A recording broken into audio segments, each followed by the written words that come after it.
good to have you here. Wherever this moment finds you, I hope it leaves a little space for quiet. For the next little while, there is nothing you need to remember and nothing you need to solve.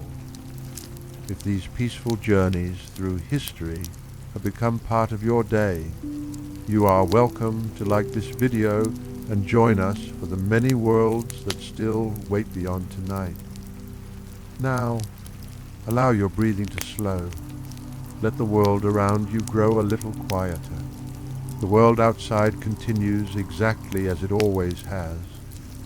But another world is beginning to wake, not through kings, not through battles, but through the footsteps of ordinary people. Long before sunlight reaches the marble roofs of Rome, the city already exists in sound. Darkness still fills the narrow valleys between the 7 hills. The sky carries only the faintest promise that morning will eventually arrive, yet beneath that darkness another rhythm has already begun. Somewhere beyond sleeping walls, stone turns against stone. Heavy millstones revolve with patient certainty, driven by wary hands, and the slow strength of animals that know this path better than any road.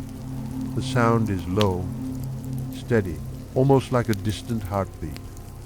Rome does not awaken all at once. She breathes herself into another day. Moist air drifts quietly upward from the Tiber. A river fog settles into the lowest streets, softening every corner of the city until towers, temples, and apartment blocks seem less like buildings than shadows remembering their own shape. If someone were standing here now, they would smell wet stone before they saw it. Cold tufa carries the night's dampness inside its pores. The earth beside the river exhales the scent of mud that has rested beneath quiet water for centuries. Somewhere nearby, olive wood has already been placed into an oven. Its first smoke rises cautiously into the darkness, carrying with it the warm promise of bread that does not yet exist. Most of the city still sleeps. Above these streets rise the towering insulae, apartment buildings stacked floor upon floor toward a sky that remains invisible in the darkness. Behind countless wooden shutters, families lie beneath coarse wool blankets. Children turn quietly in their sleep. Old timber settles with soft creaks after cooling through the night. Only an occasional cough escapes through the thin walls. For a few moments longer, even a city approaching 1 million souls still belongs to silence. Yet silence is never complete in Rome. From somewhere beyond the nearest intersection comes the hollow scrape of wooden wheels against basalt paving stone. The law allows heavy freight to move while ordinary citizens still dream, and so the great wagons continue their slow journey through streets that will soon become too crowded to cross. Oxen breathe white clouds into the cool air. Leather harnesses tighten. Iron fittings answer with quiet clicks. Nothing hurries. Everything simply continues the work that yesterday left unfinished. Not far away, inside a bakery, warm light trembles against soot-darkened walls. The baker has been awake for hours. He measures nothing with scales of precision. His hands remember. They know the weight of flour by touch, the softness of water by sound, the readiness of dough by the gentle resistance beneath his fingers. Fresh emmer flour drifts through the air, settling over rough wooden tables like pale morning mist. Each movement is repeated because it has always been repeated, not because tradition demands it, because tomorrow's hunger quietly depends upon it. Elsewhere, inside a wealthy domus, another day begins differently. A single clay lamp burns with a steady yellow flame. Its light dances across polished marble, and the still surface of an impluvium waiting for daylight to reveal the sky above. Slaves move silently through familiar rooms. One sweeps yesterday's dust with damp twigs. Another empties the night's chamber vessels before the household awakens. Someone else checks the oil within the lamps, trimming blackened wicks that have burned since evening. No voices are raised. The house has learned that mornings belong to quiet. Even footsteps seem careful not to disturb the darkness. Outside once more the city waits. Jackdaws remain hidden beneath roof tiles. Pigeons press their feathers against the lingering chill. Even the dogs speak only when necessary. One noses through an overturned basket beside the street before disappearing once again into the mist. Another curls tightly against a doorway where yesterday's warmth still lingers within the stone. If we were to walk these streets without knowing where history would one day carry Rome, nothing around us would suggest that we stand inside the greatest city the Mediterranean has ever known. No monument announces its own importance. No column believes it will survive 2,000 years. No citizen wakes believing future generations will study the ordinary rhythm of this morning. Life has never needed an audience. It simply asks to be lived. And perhaps that is why the city feels so timeless now. Because no one here is trying to create history. They are only trying to reach another sunrise. The eastern horizon begins almost imperceptibly to surrender its darkness. Not with sudden colour though, but with a slow release of shadow. High above, the first pale light finds the upper edges of the Capitoline Hill, while the streets below remain wrapped in blue, grey silence. Stone remembers the night a little longer than the sky does, and Rome, still only half awake, breathes quietly beneath the coming dawn.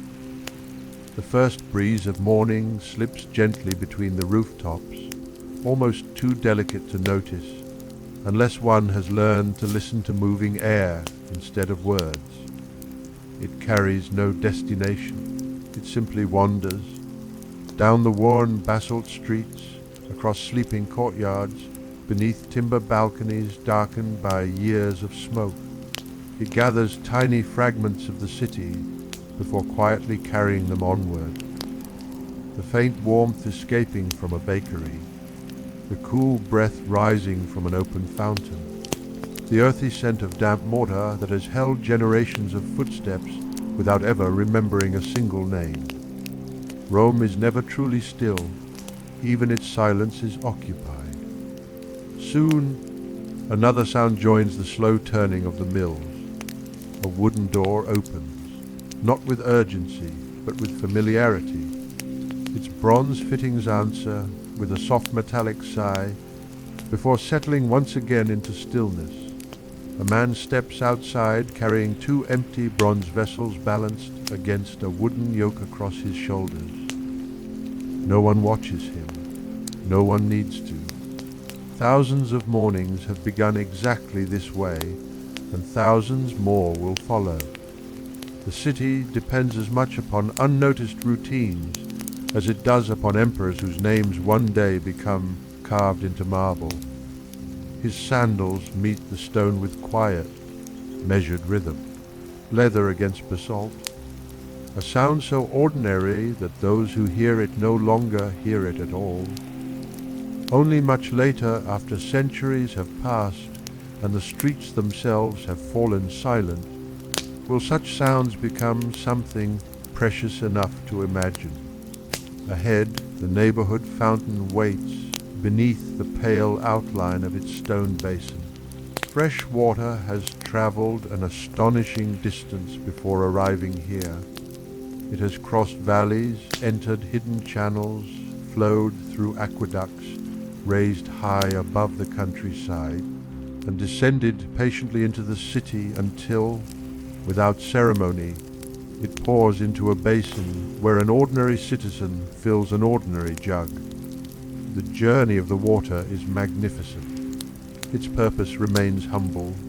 Cold bronze disappears beneath the surface.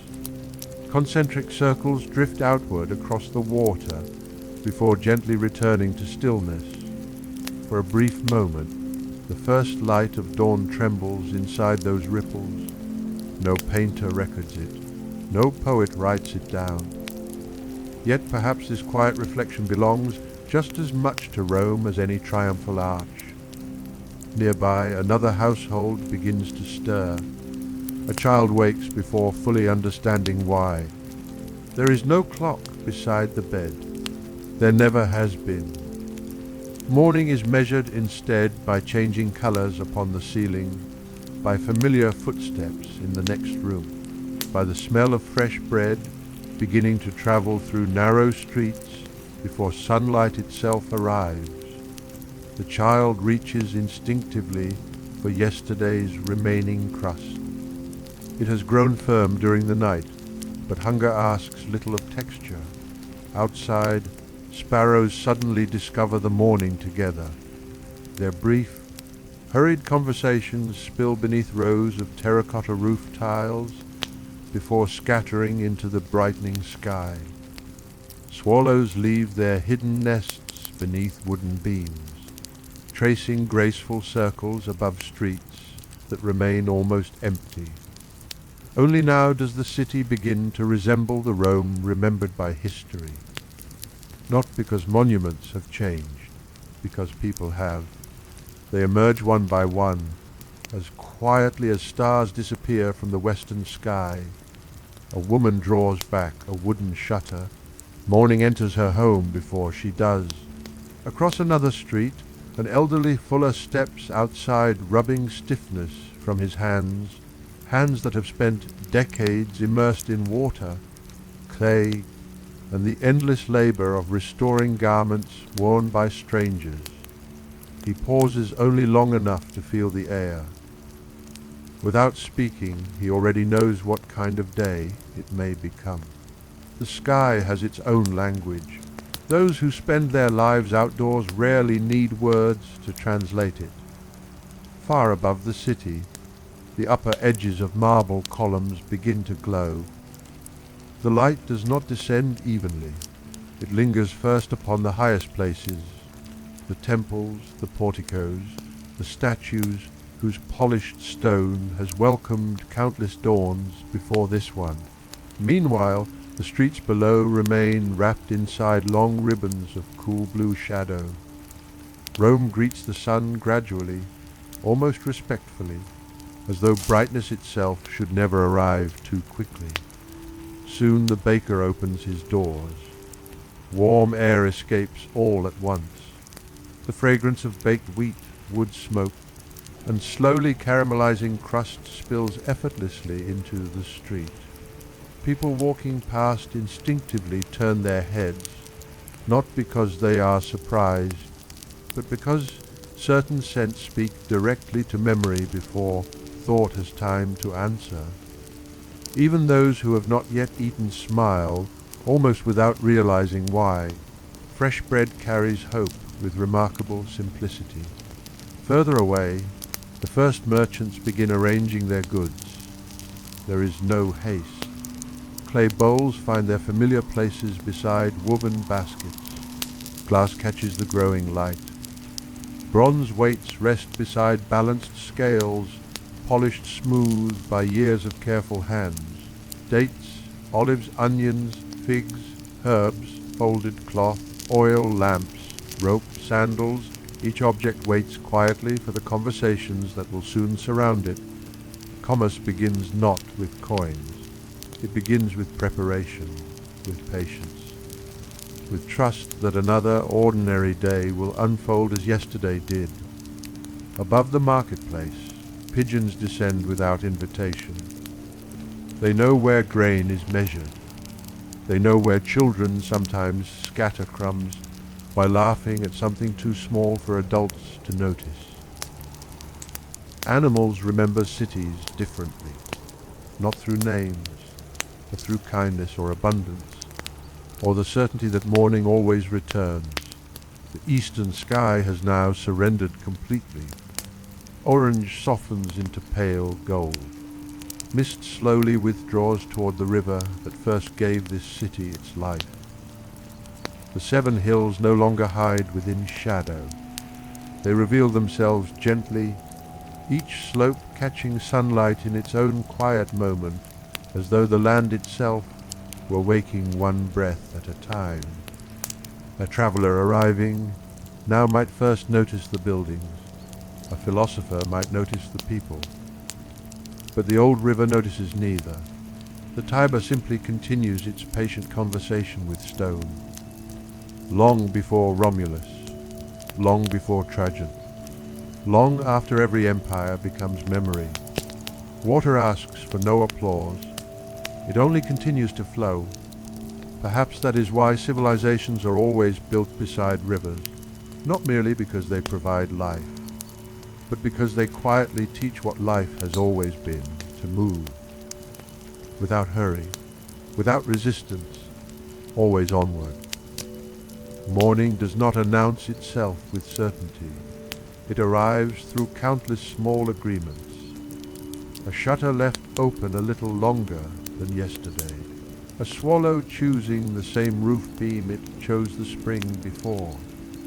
The first ribbon of sunlight slipping across worn stone, only to vanish again behind the high walls of an insula before, continuing its quiet journey somewhere else.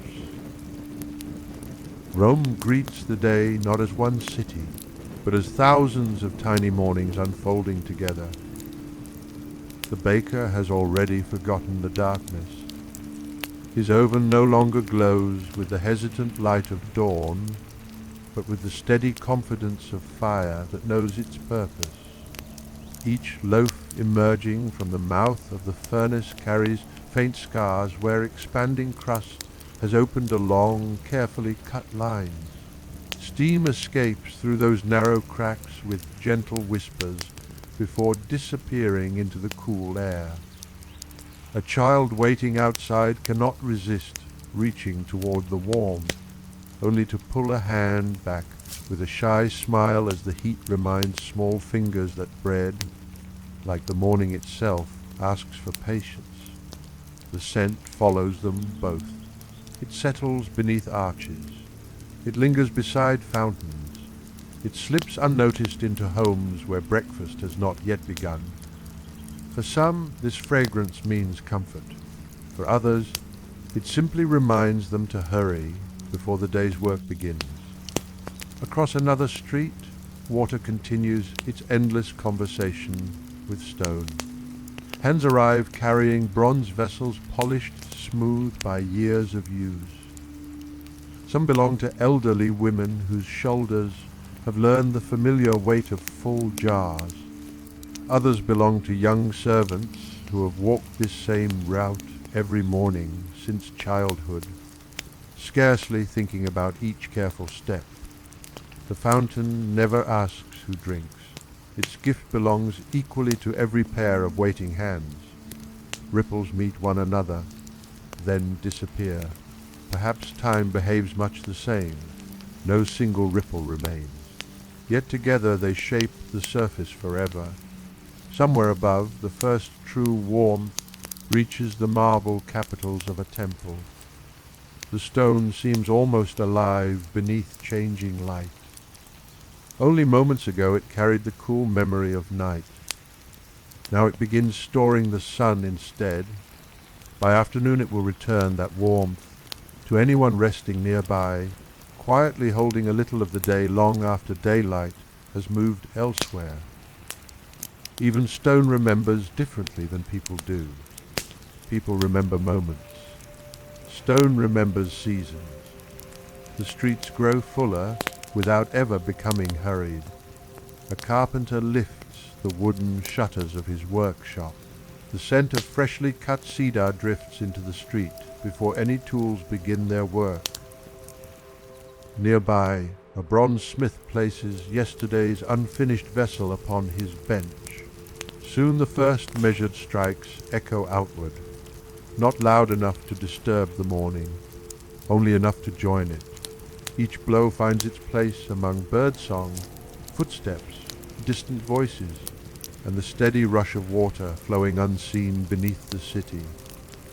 Rome builds no orchestra, yet every ordinary morning becomes one. Children now appear in greater numbers. One traces invisible lines across dusty paving stones with the tip of a sandal. Another balances carefully upon raised crossing stones as though walking above a river instead of a busy street. A little farther away, laughter rises unexpectedly before disappearing around a corner where no adult bothers to follow. For them, the city has not yet become responsibility. Columns are places to hide behind. Steps become mountains. Every shadow holds the possibility of another game. History will one day remember emperors. Morning remembers children. Along a broader street, white wool begins to appear. Not the brilliant white imagined by distant centuries, but softened by daily life. A senator's toga gathers faint dust before he has even reached the forum. Another pauses while a slave gently smooths a fold that has slipped from its proper place. The cloth is heavy, much heavier than it appears. It asks its wearer to move with dignity, not speed. Perhaps that is why those who wear it seem almost to float through the growing crowd, not because they walk differently, because the garment itself teaches patience. Beyond them, another ritual quietly unfolds. Clients gather before the entrance of a wealthy house. No herald announces their arrival. No ceremony begins with trumpet or drum. They simply wait. Some stand silently with lowered eyes. Others exchange brief greetings. They have come seeking the familiar morning audience, hoping perhaps for assistance, a recommendation, a meal, or simply the reassurance that yesterday's relationships still exist today. When the great wooden doors finally open, no one rushes. Even expectation has learned discipline. The house receives them one by one beneath painted walls and open sky reflected in the impluvium below. Not far away, the forum slowly gathers its own rhythm. No single moment marks its awakening. Instead, voices accumulate. First 2, then 5, then 20. Before long they overlap, so completely that individual conversations dissolve into something resembling flowing water. Merchants greet familiar faces. A messenger slips quietly through the crowd with wax tablets held close against his chest. A magistrate crosses beneath towering columns without lifting his eyes from the thoughts already occupying his morning. Somewhere, scales tip gently as bronze weights find their balance. Elsewhere, a reed pen scratches across fresh wax. The city conducts thousands of small decisions before most of its inhabitants have finished breakfast. Sunlight now reaches deeper into the streets. Long blue shadows retreat toward walls that only moments ago belonged entirely to darkness. The changing angle of light reveals details hidden until now. Tiny chips upon stair edges, the polished shine left by generations of hands upon bronze knockers, the shallow grooves carved into basalt by countless cartwheels that have passed here over decades. Nothing announces its age. It simply continues serving the present. Perhaps endurance is quieter than memory. The breeze shifts again. This time it carries another fragrance. Garlic warming gently in olive oil, fresh herbs crushed beneath a cook's fingers.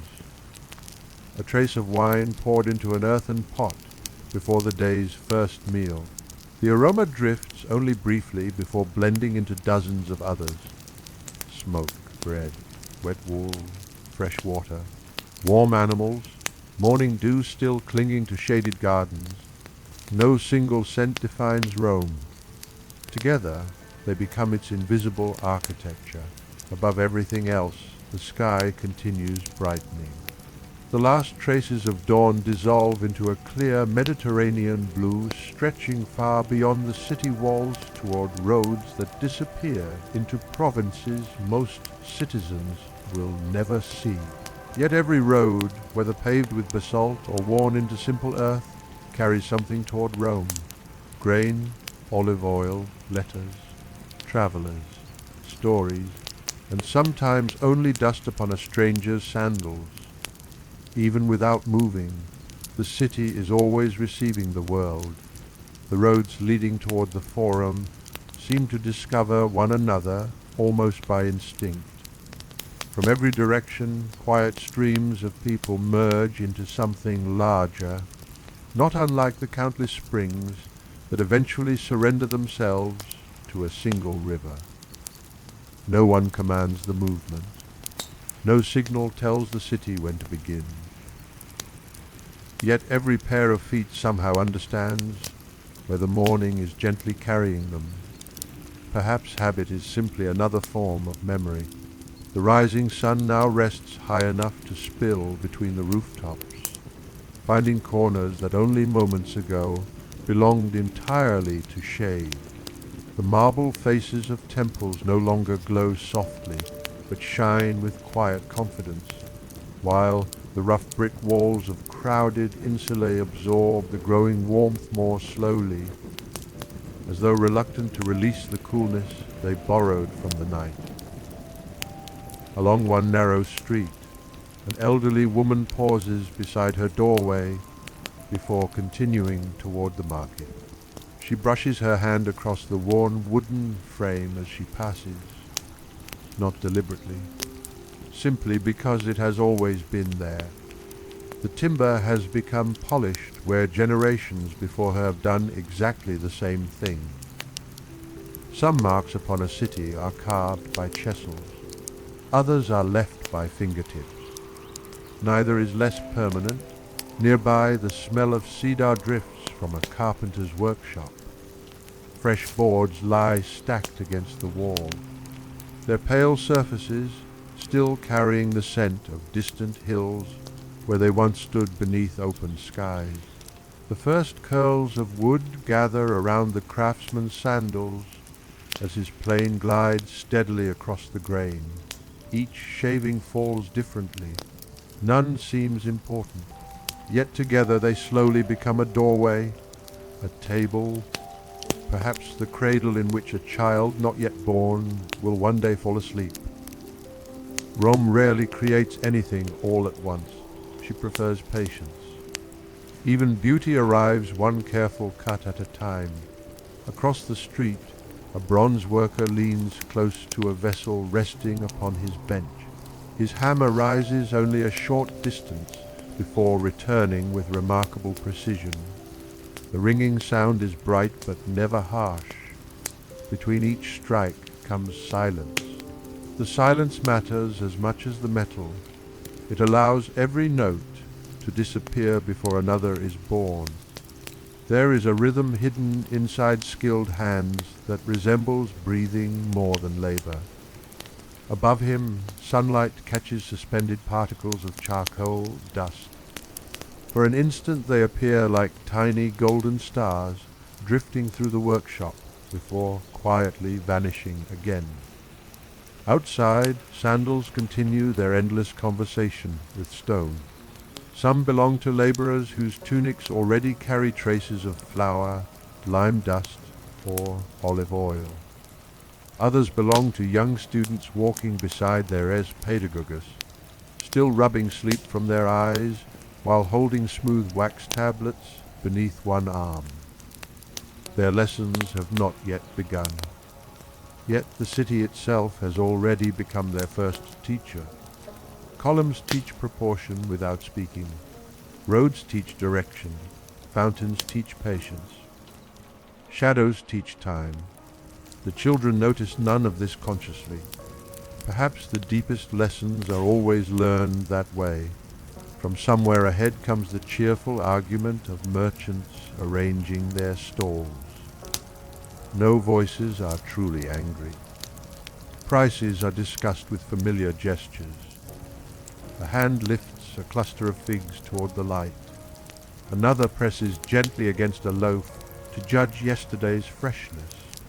Bronze weights settle onto scales with tiny metallic clicks before balance slowly finds its invisible center.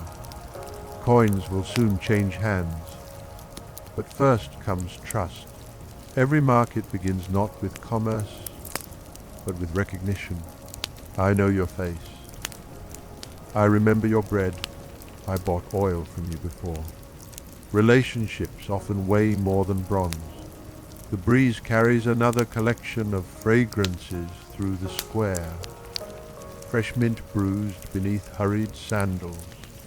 Warm wool beginning to release yesterday's moisture into the warming air. Olive oil poured into shallow ceramic bowls. Garum opened only moments ago, its sharp, salty aroma lingering briefly before dissolving beneath the sweeter scent of ripening fruit.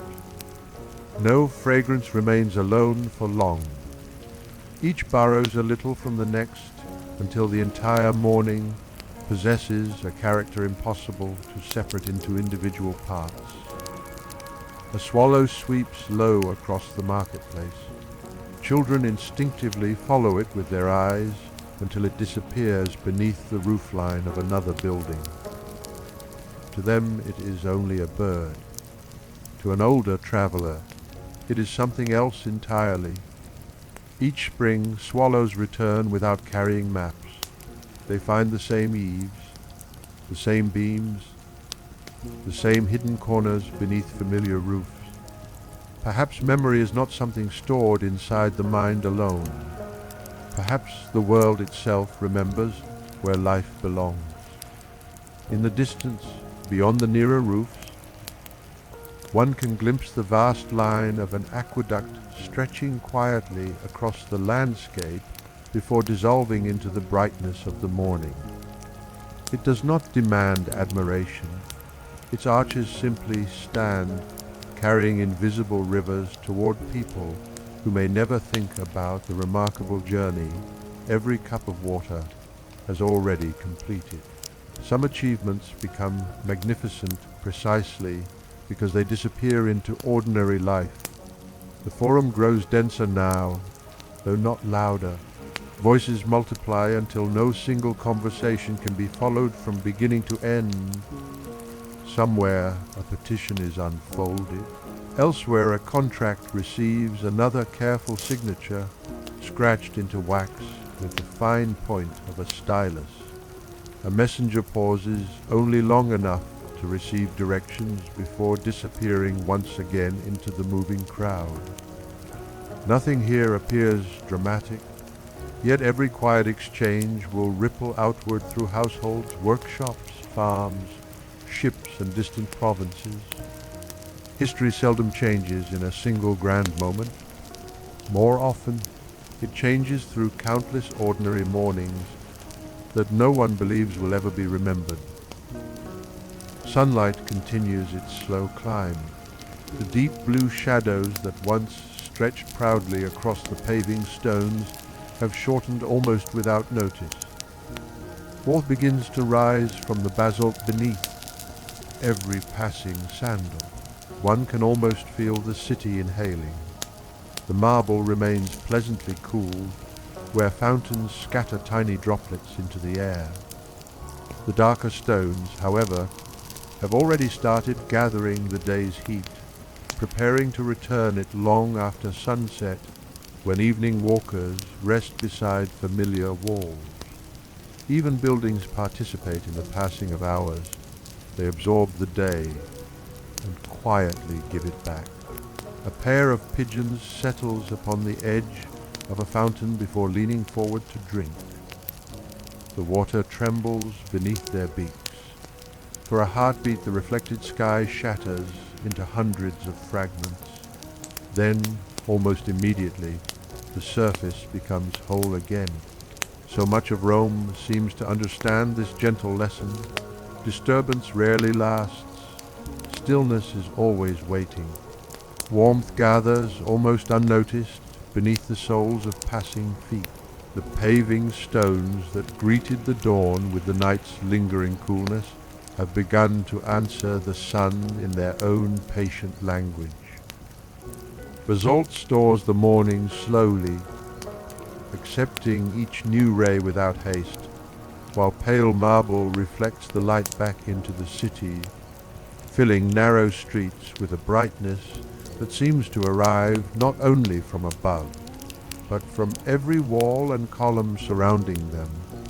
The distinction between shadow and sunlight grows softer now. What was hidden only an hour before quietly offers itself to the day. Fine cracks running through old stone, the delicate veins inside polished marble. Small patches of moss surviving where fountains leave the air forever damp. Even imperfections seem peaceful beneath this forgiving light. Near the edge of a courtyard, a fig tree stretches outward from a space scarcely larger than a single room. Its leaves shimmer each time the breeze passes, scattering shifting patterns across the ground below. Children pause beneath them for only a heartbeat before continuing their game, unaware that their laughter briefly mingles with one of the oldest companions Rome has ever known. Trees witness civilizations differently. They never read decrees. They never hear speeches. They remember years only through rain, sunlight, and the quiet return of spring. A gardener kneels beside rows of herbs growing inside clay containers warmed by the morning sun. His fingers loosen the soil around rosemary and climb with remarkable care, disturbing only enough earth for the roots to breathe more easily. The fragrance rises immediately, sharp, fresh, almost invisible. It joins the sweeter scent of crushed figs from a nearby basket and the gentle bitterness of olive leaves stirred by the wind. Somewhere beyond the courtyard, bees continue a journey older than every temple standing within the city. They move from flower to flower with complete indifference toward human ambition. Empires expand, harvests fail, children become old. The bees simply continue gathering light that flowers have quietly transformed into nectar. Perhaps nature never ignores humanity. Perhaps it merely refuses to hurry alongside it. From the upper floor of an insula, freshly washed garments sway gently from ropes stretched between wooden beams, simple wool tunics. Children's clothing no larger than folded hands. A faded shawl repaired so many times that its original weave has almost disappeared beneath careful stitches. Drops of water fall one by one onto the street below, leaving dark circles upon the warming stone, before vanishing into the dry air. No two households own exactly the same morning, yet all of them borrow the same sun. Farther along the street, an old dog lies beneath the narrow shadow of a cart whose owner has paused to tighten a leather strap. The animal lifts one ear as wheels creak softly overhead, then settles once more without concern. Around him the city becomes steadily busier, but experience has taught him which sounds deserve attention and which belong simply to another ordinary day. Wisdom often resembles stillness more than movement. The smell of fresh lime mortar drifts through the air.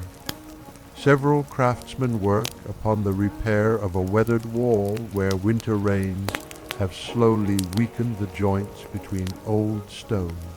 No building in Rome remains exactly as it was built. Every generation leaves something behind.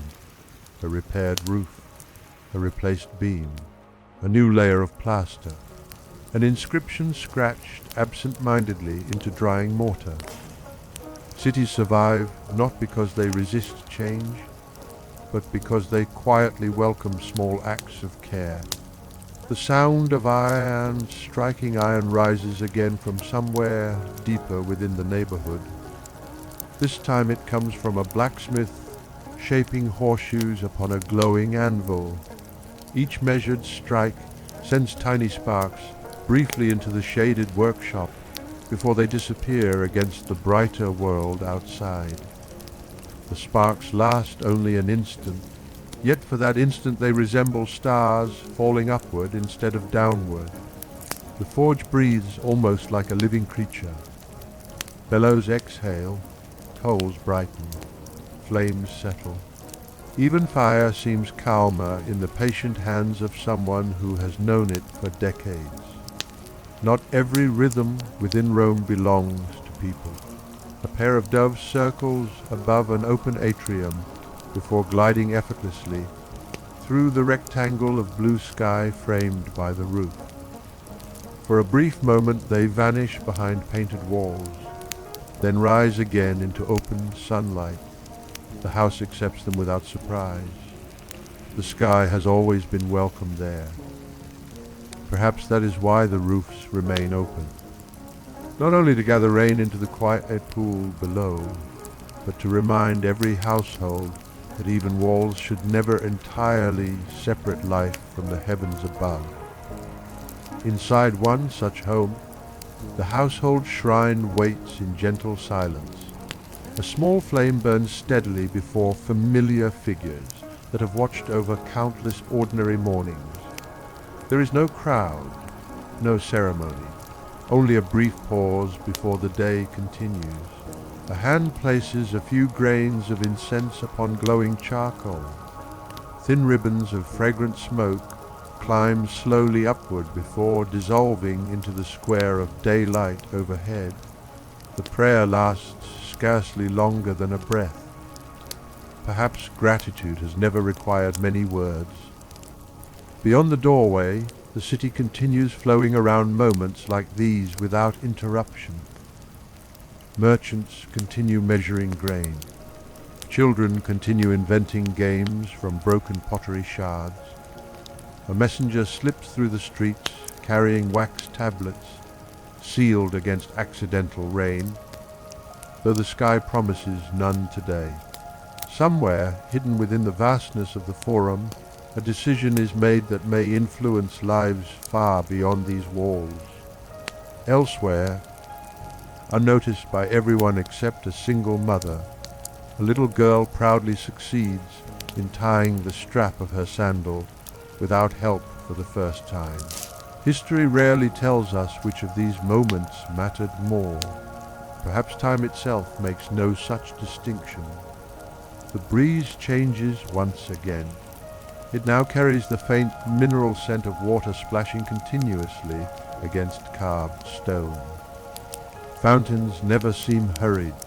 They pour with the same quiet certainty, whether the square is crowded or empty, morning or evening, summer or winter. Their constancy offers something difficult to describe, not comfort exactly, something deeper. A reminder that while every face passing beside them will eventually disappear into memory, the sound of flowing water will welcome another dawn tomorrow just as faithfully as it welcomed this one. And so the city continues, not racing toward noon, but unfolding into it with the unhurried confidence of a place that has never mistaken movement for haste. The gentle confidence of the morning settles over the city as naturally as sunlight settles upon stone.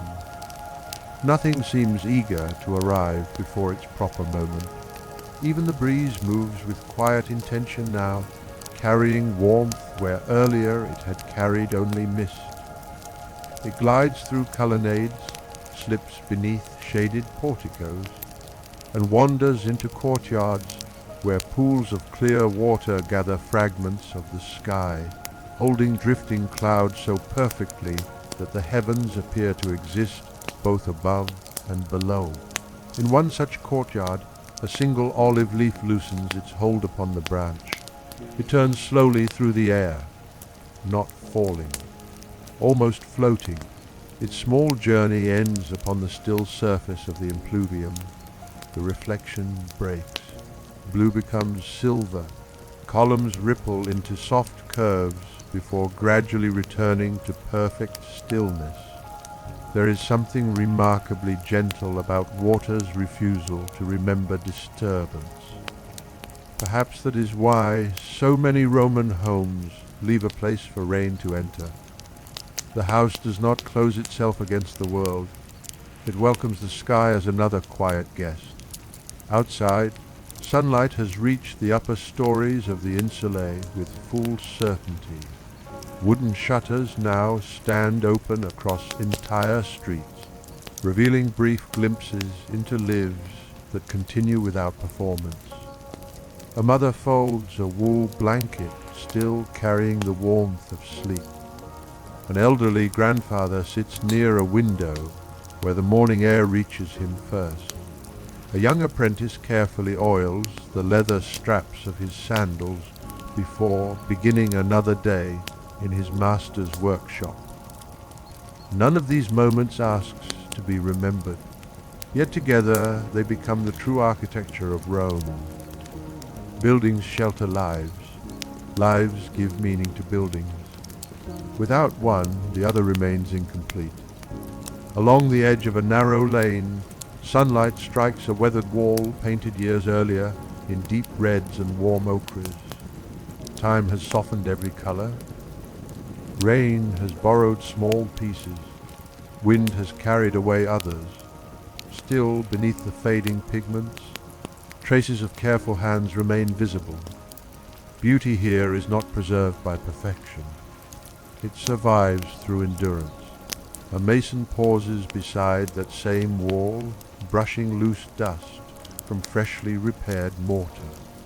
His hands bear the pale whiteness of lime that no amount of washing ever fully removes. The lines across his palms hold tiny grains of sand gathered from countless mornings, much like this one. Stone leaves quiet memories upon those who shape it. As much as people shape cities, cities slowly shape people. The sounds of the streets continue weaving themselves together. Far away, somewhere beyond the nearest rooftops, a mule announces its impatience with a low, familiar call. Closer still, a wheel rolls over the shallow grooves worn into basalt by generations of carts, producing a soft rhythm that rises and falls with every uneven stone. From an unseen bakery comes the hollow knock of wooden paddles against oven floors. Somewhere a bronze latch falls gently into place.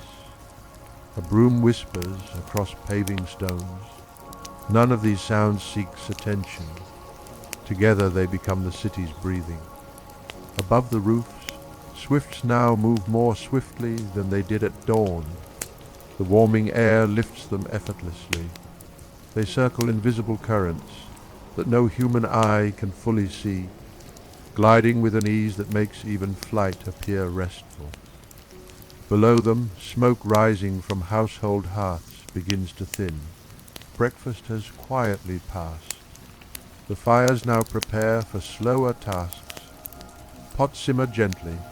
Bread cools upon wooden shelves. Olive oil settles into shallow dishes beside herbs gathered earlier that morning. No feast announces itself. Ordinary nourishment rarely does. Yet an empire is sustained far more often by simple meals than magnificent banquets. Near the forum, a bookseller arranges rolled papyrus upon smooth, wooden shelves protected beneath an awning. The scrolls appear almost identical from the outside. Only the small tags hanging from each roll hint at the voices waiting patiently within. Poets, philosophers, laws, letters, accounts, thought itself resting quietly beneath linen ties. Few who pass will stop. Fewer still will purchase. Yet the presence of written words changes a city in ways too gentle to notice from one morning to the next. Ideas travel more slowly than merchants, but often much farther. A young boy pauses before the display only long enough to trace a finger through the fine dust gathered upon one shelf. His curiosity lasts scarcely longer than a heartbeat before another child calls his name from farther down the street. He runs. The dust remains. Perhaps every question begins just as briefly. Across an open square, pigeons gather around scattered grain left behind after a merchant filled his sacks. They walk with quiet confidence among passing feet, trusting the city as much as the city has gradually grown accustomed to them. One bird suddenly rises. The others follow.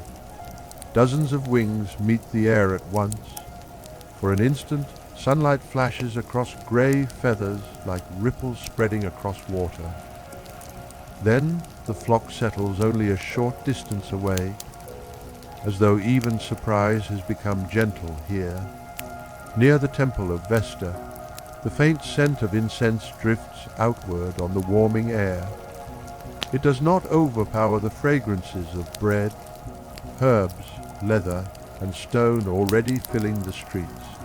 Instead it joins them quietly, almost shyly.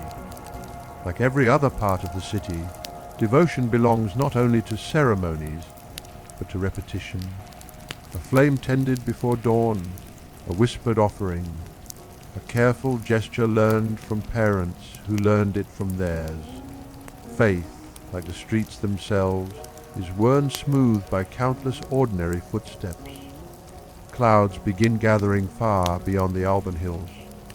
Not storm clouds. Only slow white companions drifting across an otherwise clear sky. Their shadows travel silently over vineyards, olive groves, distant roads, and finally the outer walls before touching the city itself. For a few quiet moments the brightness softens. Marble loses its brilliance. Colors deepen. Birdsong becomes easier to hear. Then, just as gently, the sun returns. The city changes without ever feeling interrupted. Perhaps this is the lesson morning offers more faithfully than any philosopher could. Nothing remains exactly as it was, yet nothing truly disappears. Light becomes shadow. Shadow becomes light. Water becomes cloud. Cloud becomes rain. Rain returns once more to the fountains where another child will someday fill another bronze vessel beneath another quiet dawn. Time itself seems to move in much the same way, never circling, never ending, only continuing its patient journey through hands, stone, wind, memory, and the countless ordinary lives that rarely imagine they are carrying history forward with every peaceful step. The brightness settles across the city with the quiet assurance of something that has no need to prove its presence. Morning has fully unfolded now. The pale uncertainty that belonged to dawn has disappeared into memory, replaced by clear Mediterranean light that reaches into courtyards, across tiled roofs, beneath porticos, and deep inside streets where the sun itself never quite touches the ground. There, brightness arrives by reflection alone. Marble lends light to brick. White limestone shares it with dark basalt. Even the still surface of a fountain lifts fragments of the sky and gently offers them to walls that have not seen the sun for hours. Nothing keeps its light entirely for itself. Perhaps cities, like people, become brighter through quiet exchange. The air has changed as well. Its cool edge has softened into something warmer, though the breeze still carries enough freshness from the Tiber to remind every passerby that the river remains the oldest resident of Rome. It moves unseen behind rows of warehouses and quays where barges rest beside worn wooden piers, their ropes rising and falling almost imperceptibly against the slow breathing of the current. Some have arrived before dawn carrying grain from Egypt. Others have brought amphorae heavy with olive oil from Hispania or wine from the hills farther north. Their journeys end not with celebration, but with unloading. Hands lift, shoulders bend, wood creaks. The city receives another day's nourishment almost without noticing. Far from the river, in streets too narrow for wagons to pass comfortably, life continues on a smaller scale. A potter places newly fired bowls outside his workshop, where the sunlight can reveal every subtle variation in their reddish clay. Some carry tiny imperfections where trapped air escaped during firing. Others are nearly flawless.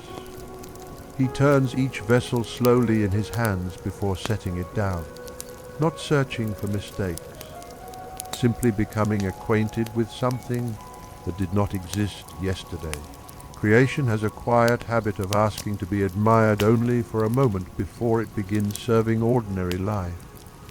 Soon these bowls will hold lentils, olives, water, perhaps flowers gathered by a child who has not yet learned that beauty asks for no practical purpose. Across the lane, a woman pauses before a basket woven from willow branches. Inside lie bundles of fresh herbs tied carefully with flax cord, bay leaves, thyme, mint, fennel. She lifts each one close enough to breathe its fragrance before choosing only what today's meal requires. Nothing more. There is a gentleness in taking only enough. The earth rarely speaks loudly. Yet those who depend upon it every day learn to hear even its quietest replies. The sunlight now falls almost directly into the open atria of many homes. Water gathered within the impluvia becomes brighter than the sky itself, reflecting shifting patterns onto painted walls where dolphins, vines, birds, and distant landscapes seem almost to move as the ripples pass beneath them. The house appears alive, not because anything changes, because light never repeats exactly the same path twice. A child notices those reflections dancing across the ceiling. Without thinking, small fingers reach upward as though they might catch the moving shapes before they disappear. For a moment imagination becomes stronger than stone.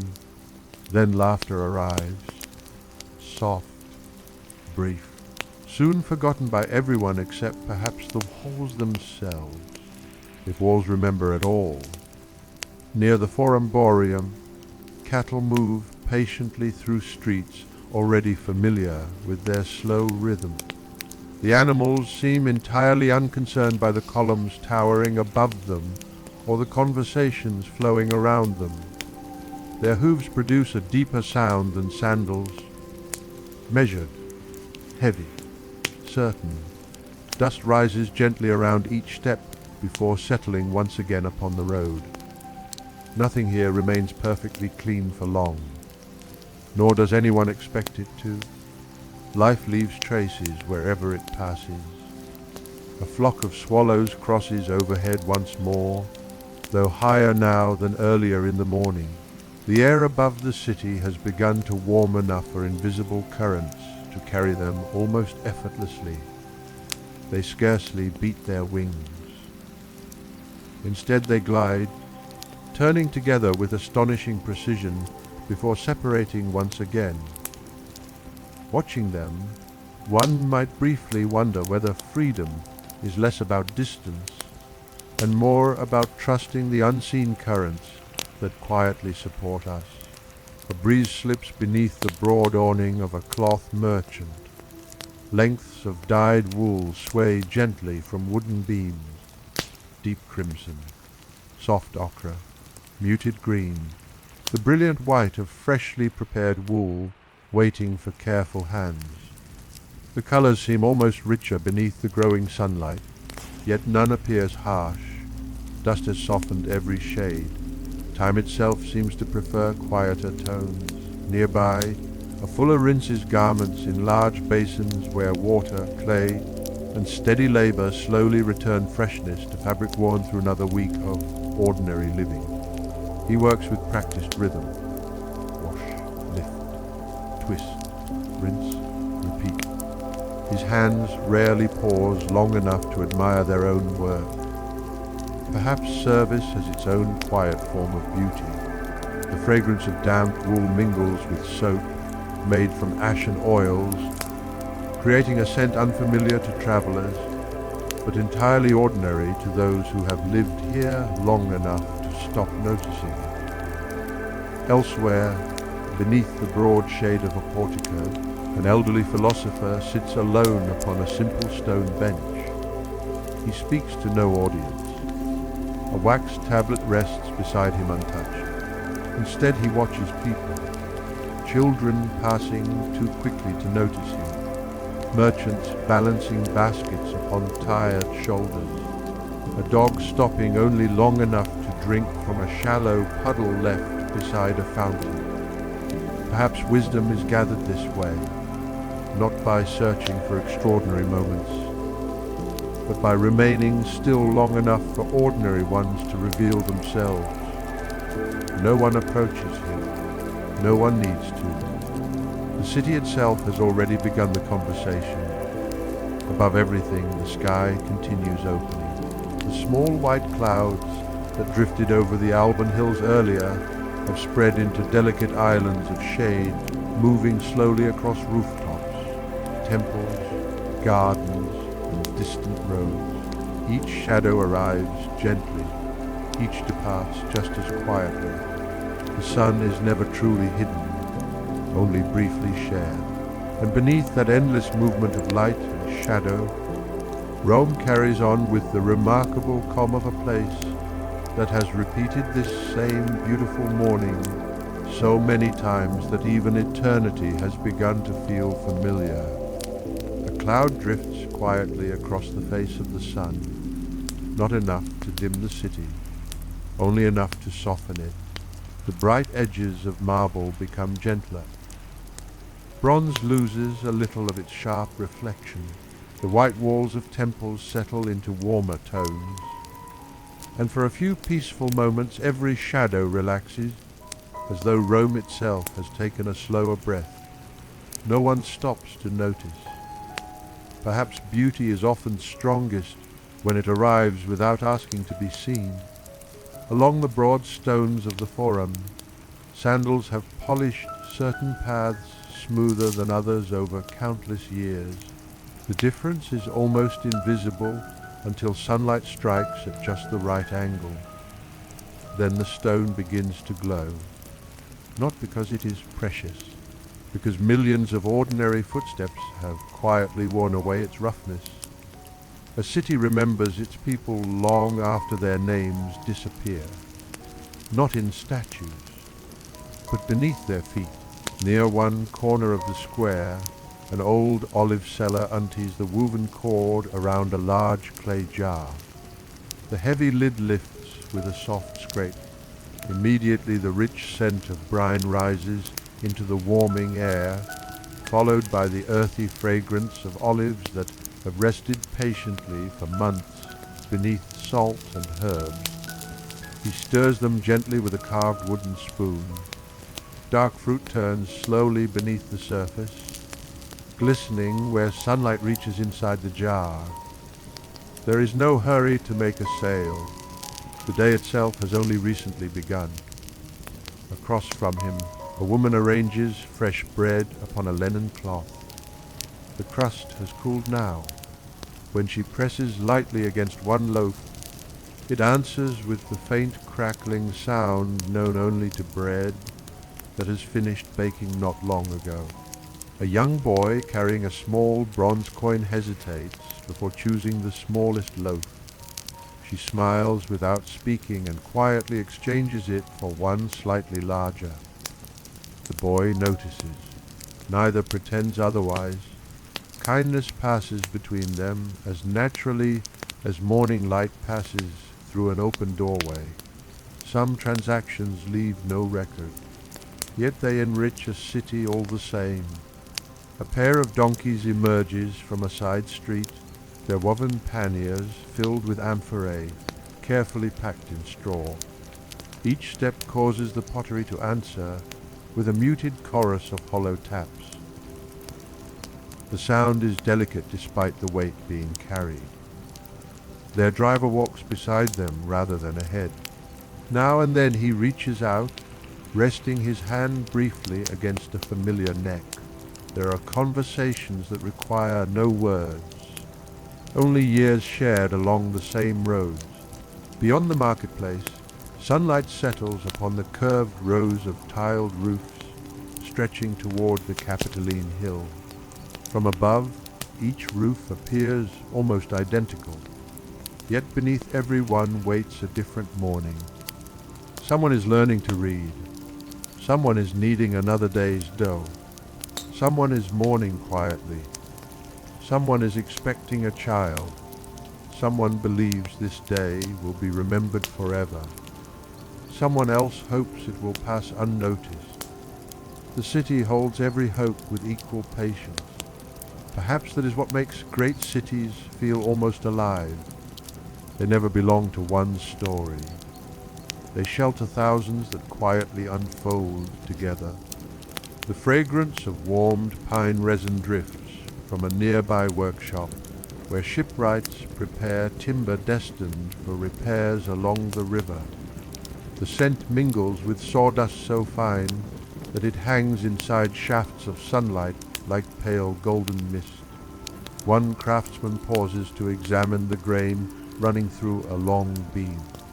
Rather than forcing the wood, he adjusts his cut to follow the pattern already hidden inside it.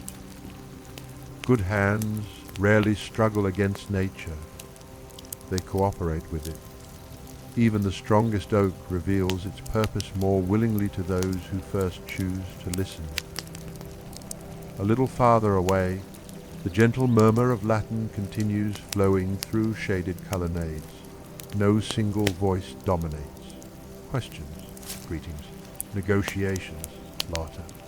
Small apologies offered after accidental collisions in narrowing streets. The language itself rises and falls like water passing over smooth stones.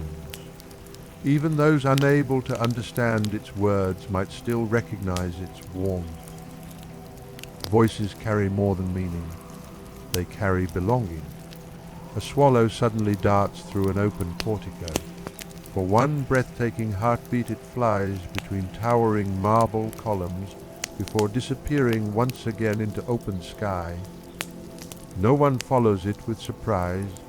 Birds have always understood architecture differently than people. Columns are not monuments. They are simply another forest through which morning winds may pass. High above, the sky has become almost perfectly clear.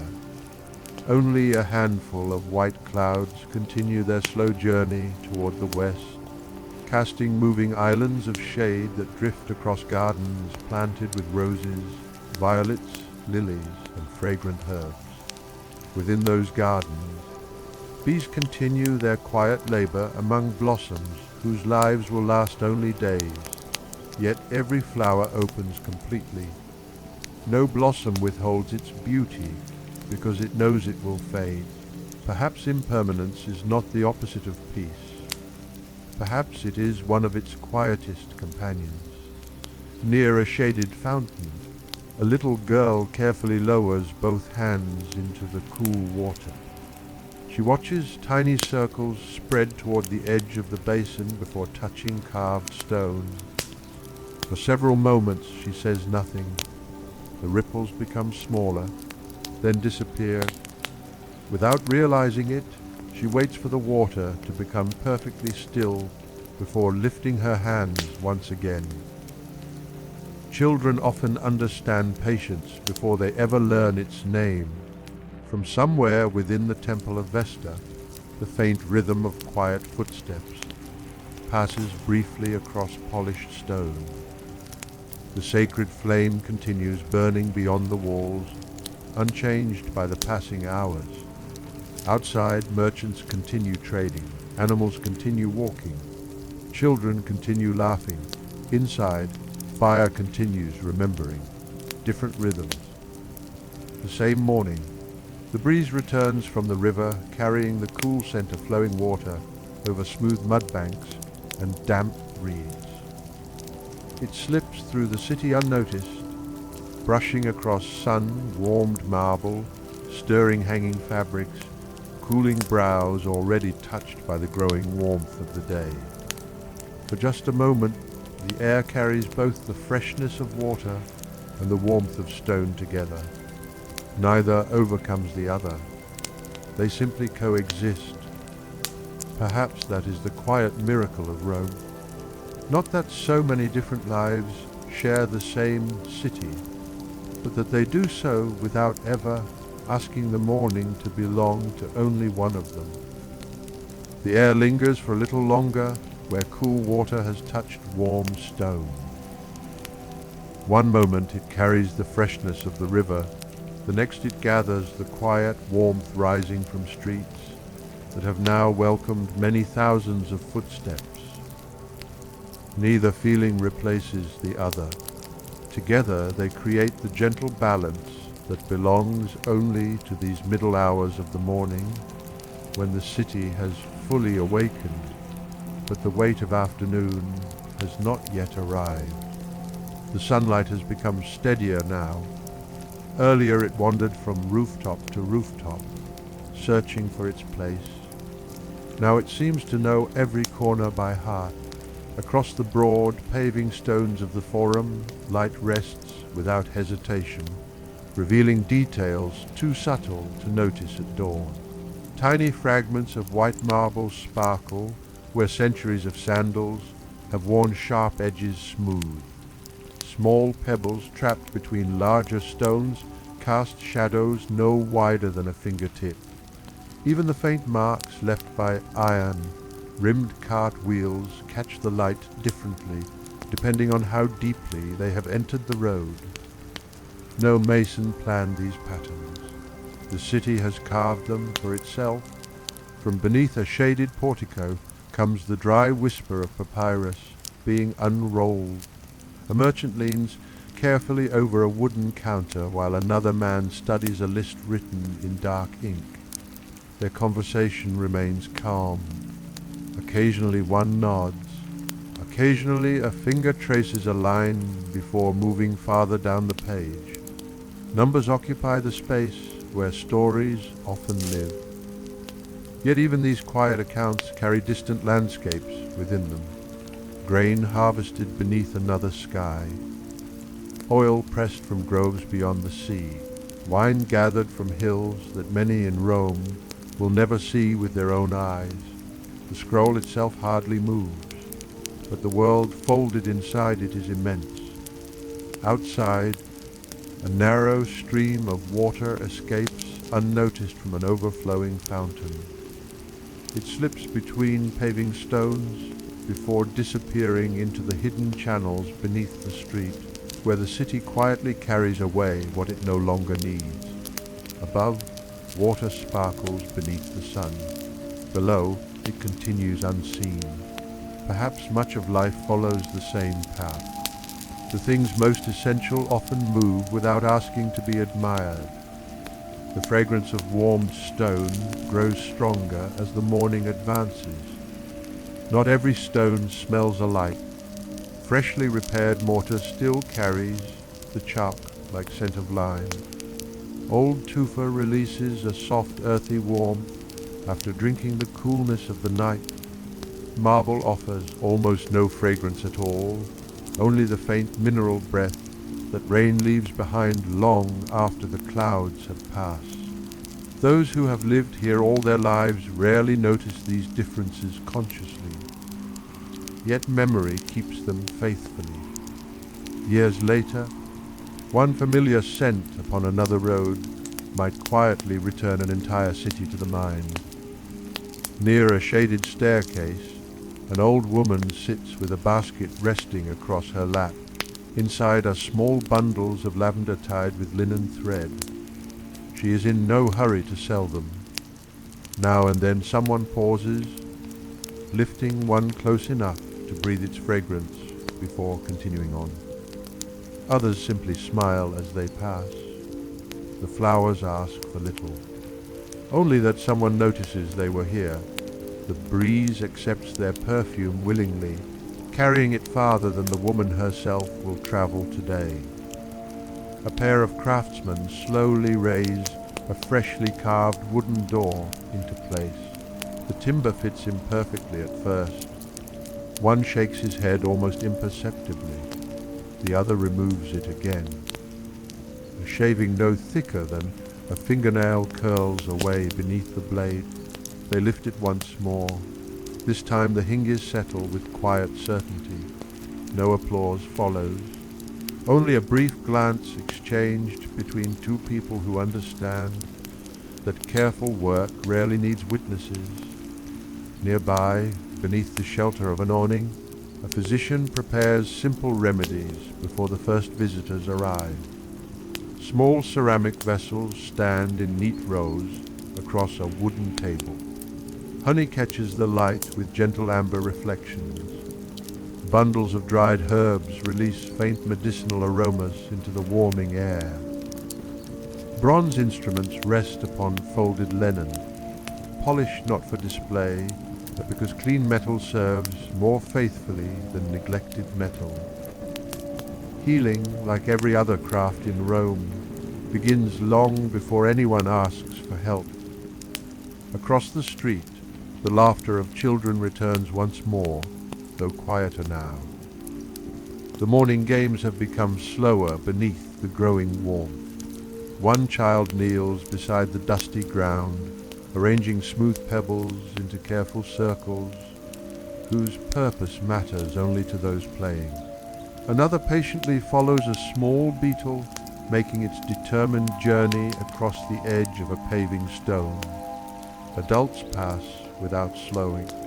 Children possess the remarkable gift of discovering entire worlds inside moments that others overlook. Perhaps every civilization survives because someone continues noticing small things. From the direction of the Capitoline Hill comes the distant call of ravens carried upon the moving air. Their voices linger only briefly before disappearing into the wider chorus of the city.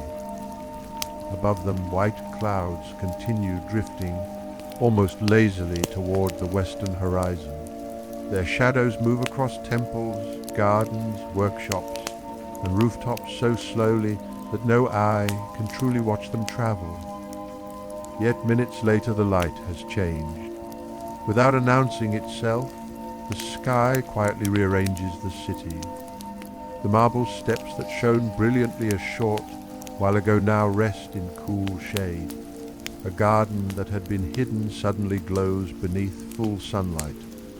One vine begins warming. Another begins cooling. Nothing argues with the passing cloud. Everything simply accepts its turn. At the edge of a quiet courtyard, water falls continuously from the mouth of a carved stone lion into a shallow basin below. Drop after drop, hour after hour, year after year, the basin itself has become smooth where countless hands have rested upon its rim. Its edges no longer belong entirely to the mason who first shaped them. They belong equally to every traveler who paused for a drink, every child who watched fish swimming beneath reflected clouds, every old man who cooled tired hands before continuing home. Stone, too, can become generous through time, and somewhere beyond these walls, beyond the crowded streets and sunlit squares, beyond the rhythm of merchants and craftsmen, the countryside continues quietly preparing the grain, olives, fruit, and wine that will sustain another morning like this one. The city never stands apart from the land that feeds it. Each breath of bread carries fields within it. Each amphora remembers an olive grove. Each cup of water recalls the distant hills where its journey first began. Perhaps that is why Rome feels less like a place built by people and more like a meeting place where river, mountain, forest, field, wind, light stone, and human hands have slowly agreed to share the same day. The quiet agreement between the city and the countryside reveals itself not through grand processions or solemn proclamations, but through the simple certainty that another cart arrives, another basket is carried through another doorway, another loaf is broken upon another table. Life continues because countless unseen journeys meet here. Some began among vineyards still silver with the memory of dawn. Others crossed low hills where olive trees twist patiently against the wind, their trunks shaped by generations of seasons rather than generations of rulers. Still others followed the river itself, allowing the slow current to bear grain toward a city whose appetite awakens every morning with remarkable faith that the land beyond its walls will answer once again. The sun has climbed high enough that the shadows beneath the colonnades have become places people naturally seek, not from discomfort, only from instinct. Warm stone invites movement, cool shade invites pause. Rome has learned to offer both. Beneath one long portico, a group of elderly men sits without apparent purpose. No one addresses the others formally. Conversation drifts as gently as the breeze moving between the columns. One remembers a harvest from years long past. Another recalls the unusual flooding of the Tiber during his youth. A third listens more than he speaks, tracing absent circles across the smooth top of his walking staff.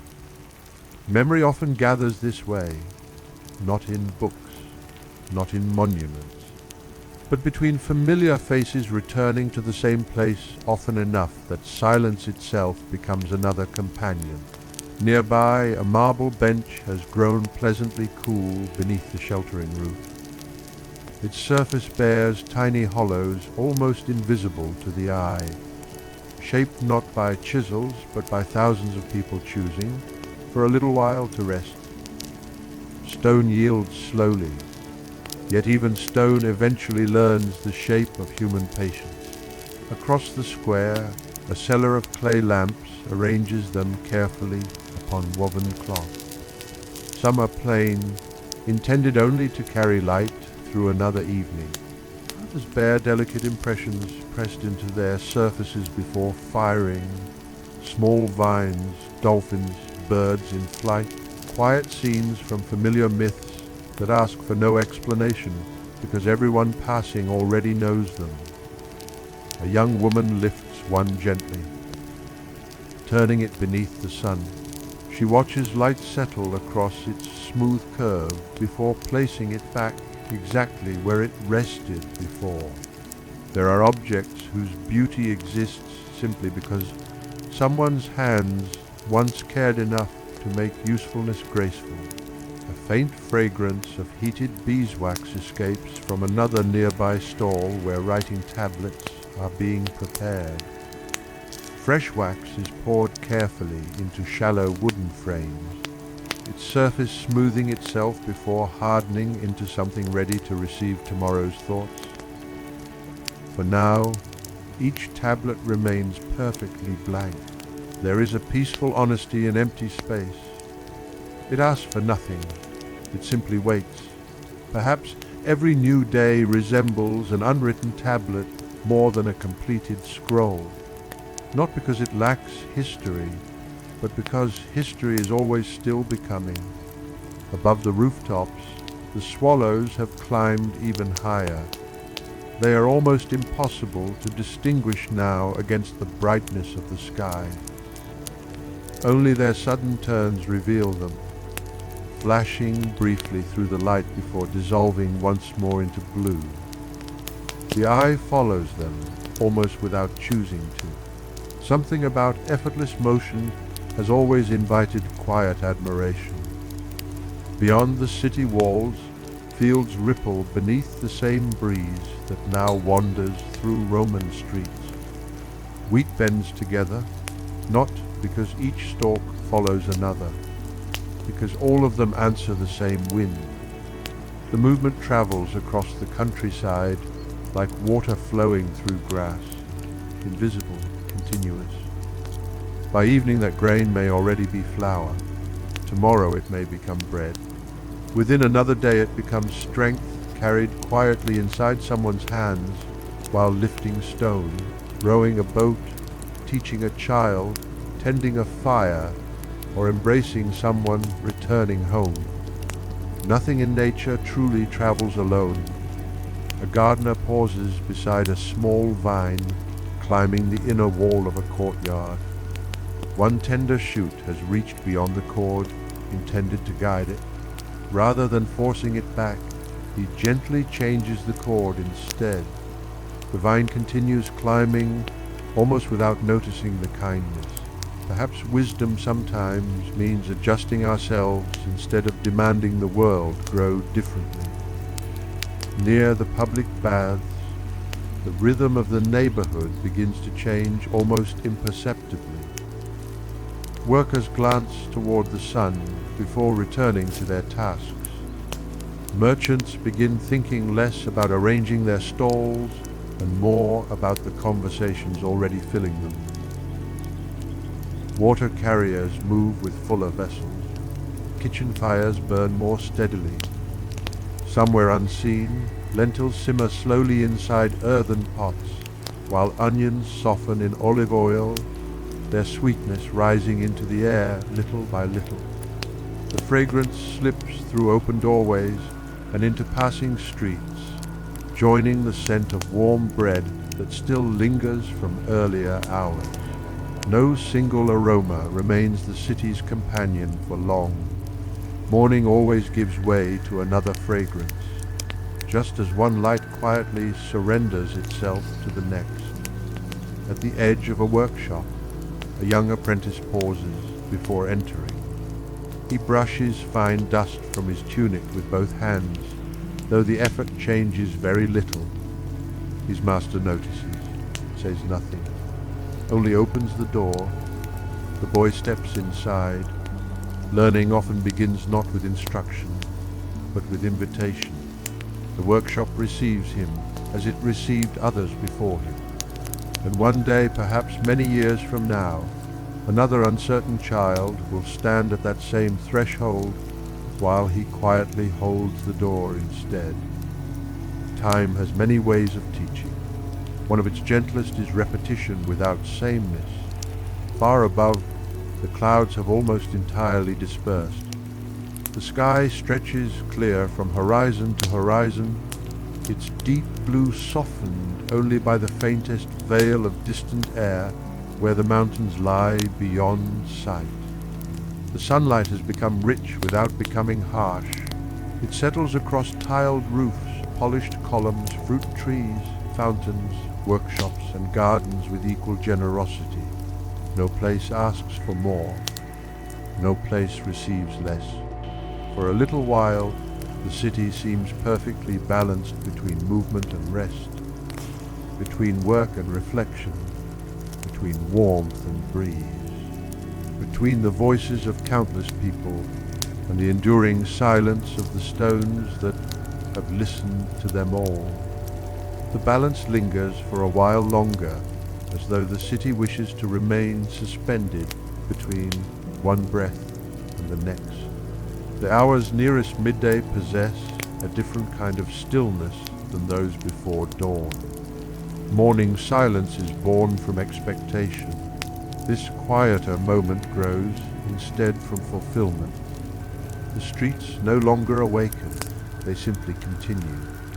Every workshop has found its rhythm. Every market knows its familiar conversations. Every fountain has welcomed enough hands that its water now reflects not only the sky, but the memory of passing faces. The sun stands almost directly above the city. Columns that stretched long shadows across the paving stones earlier now gather their darkness close to their own feet. The marble appears almost weightless beneath such direct light. White surfaces glow with a brightness softened only by the countless years that wind, rain, and patient hands have left upon them. One may notice how differently every material greets the same hour. Bronze grows warm enough to invite only a brief touch. Wood still carries traces of the cool morning, hidden within its deeper grain. Clay vessels remain pleasantly cool, where thick walls protect the water resting inside. Nature rarely creates one answer for every question. Perhaps that is why Rome has learned to build with so many different materials. Each understands the day in its own way. At the entrance to a modest home, a woman lowers a woven basket into the shade. Inside rests a loaf baked before sunrise, now broken into generous pieces beside olives, goat cheese, figs, and a small clay jug of watered wine. Nothing about the meal seeks admiration. Its beauty belongs entirely to usefulness. Hands reach. Bread is shared. Conversation pauses while hunger quietly disappears. Outside, life continues exactly as before. No trumpet announces the beginning of a meal. The city simply slows by a single heartbeat. Within another courtyard, lentils have finished their long simmer over charcoal. The thick earthen pot is lifted carefully away from the fire while fragrant steam escapes upward, carrying onion, herbs, and olive oil into the warm air. The aroma lingers beneath the open roof before drifting upward toward the square of blue sky above the atrium. Even smoke seems reluctant to leave such peaceful homes. Near the doorway, a cat stretches lazily after spending much of the morning asleep where sunlight first entered the house. Its movements are slow, deliberate, entirely free from urgency. It pauses only to wash one paw before settling once again beneath the cool shadow of a bench. Animals often understand the rhythm of warmth better than people. They never argue with the hour. They simply belong to it. Across the forum, voices soften almost without anyone intending them to. Negotiations continue. Business continues. Yet the sharp energy of early morning has given way to something gentler. A merchant pours water from a narrow, necked amphora into a shallow bronze cup. Another accepts it with quiet gratitude before returning to the conversation. No agreement is hurried. The sun itself seems to encourage patience. Even words travel more slowly beneath its light. Somewhere beyond the crowded streets, inside one of the great public bakeries, the heat has become almost overwhelming. The fires that welcomed dawn now burn steadily behind blackened brick. Fresh dough waits beneath linen cloths, while finished loaves cool upon long wooden racks. Fine flour covers the baker's forearms, almost to the elbows, turning sun-browned skin pale as chalk. Sweat gathers unnoticed across his forehead before disappearing into the flour itself. Labor leaves no complaint upon his face, only concentration. He knows that by tomorrow morning these same ovens will greet darkness once again. Some tasks are measured not by days, but by dawns. The breeze returns from the Tiber carrying a faint scent of wet reeds mixed with river mud warmed beneath the climbing sun. Boats continue arriving. Others quietly depart. Their oars disturb the broad surface only long enough to leave widening circles that slowly disappear behind them. No wake remains forever, yet the river never forgets how to move. Perhaps this is why so many people pause beside flowing water without fully understanding why. It reminds them that constancy and change have never been enemies. High upon the Palatine, gardens shimmer beneath the brightness. Laurel leaves reflect flashes of silver whenever the wind turns them. Cypress trees remain almost perfectly still, their dark forms rising like silent companions beside sunlit walls. Tiny lizards emerge from narrow cracks between warm stones, pausing only long enough to absorb the heat before vanishing once again into hidden spaces. To them, the city is not an empire. It is simply a landscape of shade and sunlight. A butterfly wanders through one quiet garden, settling briefly upon white blossoms before lifting once more into the warm air. Its wings move so lightly they scarcely seem capable of carrying weight at all, yet they do. Perhaps strength is sometimes measured not by force, but by gentleness sustained. Near the edge of a shaded portico, a young scribe smooths the surface of fresh wax upon a tablet that has already been written and erased many times. The previous words have disappeared completely. Nothing remains except a faint memory hidden beneath the polished surface. Soon new letters will replace the old. Tomorrow they too may vanish. Even written thoughts understand that permanence is rare. The act of writing matters no less, because the wax remembers only for a little while. Above the city, the sky has reached that remarkable clarity found only when the morning haze has fully surrendered to daylight. The distant Alban hills appear almost suspended upon the horizon, softened by layers of warm air rising gently from fields and vineyards. Somewhere beyond those hills, farmers continue working beneath the same sun, now shining across marble temples and crowded streets. The difference between countryside and city grows smaller when viewed from the sky. Both answer to the same seasons. Both wait for the same rain. Both awaken beneath the same dawn. The only distinction lies in how people gather together beneath it. A swallow glides once across the open forum before disappearing beyond the basilica. Its shadow passes quickly over polished stone, too brief for most eyes to notice. Yet for an instant bird and city become one moving shape. Motion crossing stillness, sky touching earth. The moment is gone almost before it arrives, and still the city continues carrying it quietly forward, as it has carried countless small moments before, never collecting them, never resisting them, only allowing each one to become another gentle thread woven into the endless fabric of an ordinary Roman day. The woven fabric of the day grows denser with every quiet moment that passes. Nothing pulls against it. Nothing asks to stand apart. The rhythm of footsteps, the murmur of conversations, the whisper of water, the slow warmth gathering inside stone.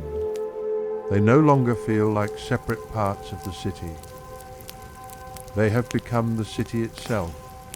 Above the streets, the sun now hangs almost motionless, as though pausing before beginning its long descent toward the western hills.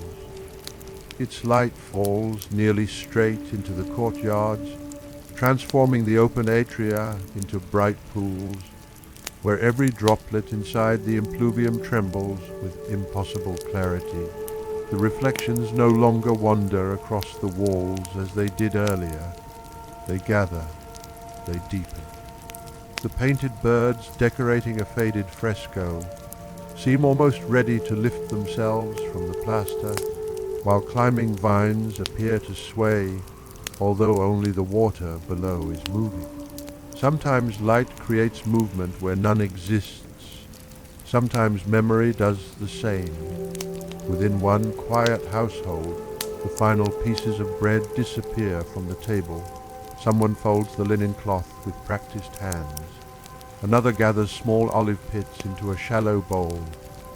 Nothing is wasted. Even crumbs find purpose. Soon they will be scattered into a courtyard where sparrows already wait upon the surrounding roof tiles, watching with the remarkable patience of creatures that have learned exactly how human mornings unfold. The first crumbs fall. The birds descend almost together, not greedily, confidently.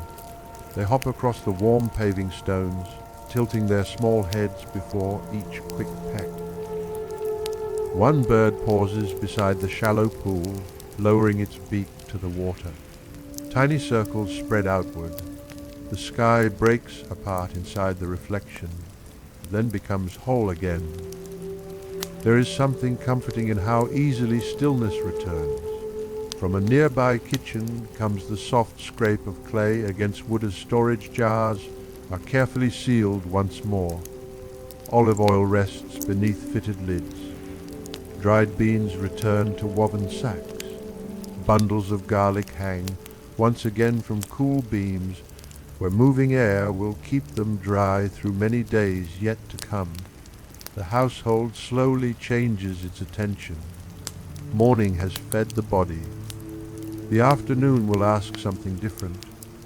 Beyond the doorway, the streets remain alive, though no longer with the eager pace that belonged to dawn. The city has settled into a quieter confidence. Those who hurried earlier now walk more slowly beneath the broad shade of porticos. A merchant pauses before continuing. A laborer drinks deeply from a public fountain before wiping cool water across the back of his neck. Two friends stop beneath the narrow shadow of a column, speaking softly while one absent-mindedly traces the edge of the marble with weathered fingertips polished by years of work rather than luxury. Warmth encourages conversation to linger. Perhaps every season teaches a different way of speaking. Near the edge of the forum, a sculptor stands before a block of pale marble that still bears the rough marks left by iron tools. He does not strike it immediately. Instead, he circles it once, then again. His hand rests lightly upon the cool surface. He studies veins hidden deep within the stone, searching not for what he wishes to create, but for what the marble may already be willing to become. The finest craftsmen seldom force beauty into existence. They uncover it. Each careful strike that follows removes only what never truly belonged. Small fragments fall silently onto the growing pile at his feet. White dust settles upon his sandal. The statue itself remains mostly hidden. Creation often spends far more time invisible than complete. Not far away, another craft unfolds without hammer or chisel. Inside a shaded room lined with shelves, a woman sits before a loom stretched tightly between polished beams. The threads before her seem impossibly ordinary. Linen crossing linen, wool crossing wool. One strand alone carries almost no strength. Yet each careful pass of the shuttle binds another thread into the growing cloth, until something capable of warming a family through winter slowly appears beneath her patient hands. The loom produces its own gentle rhythm. Wood answers wood. Thread slides through thread. The quiet knock repeats so steadily that it begins to resemble the ticking of a clock not yet invented. Perhaps people have always measured time. Only the sounds have changed. Outside, heat rises gently from the paving stones in waves too delicate for the eye to see. Only distant air reveals them. The lower edges of columns shimmer ever so slightly. Beyond the city, fields seem wrapped in a soft veil where warm earth meets cooler sky. The horizon itself grows gentler, less defined, as though distance prefers not to hurry either. From the direction of the Circus Maximus comes a faint chorus carried upon the breeze. Not the roar of spectacle, only the ordinary sounds of people working where others will later gather. Wood being moved, harnesses adjusted, horses breathing patiently beneath the growing warmth.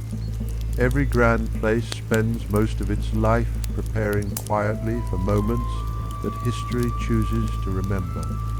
Preparation rarely receives the same attention. Yet without preparation, nothing memorable could ever arrive.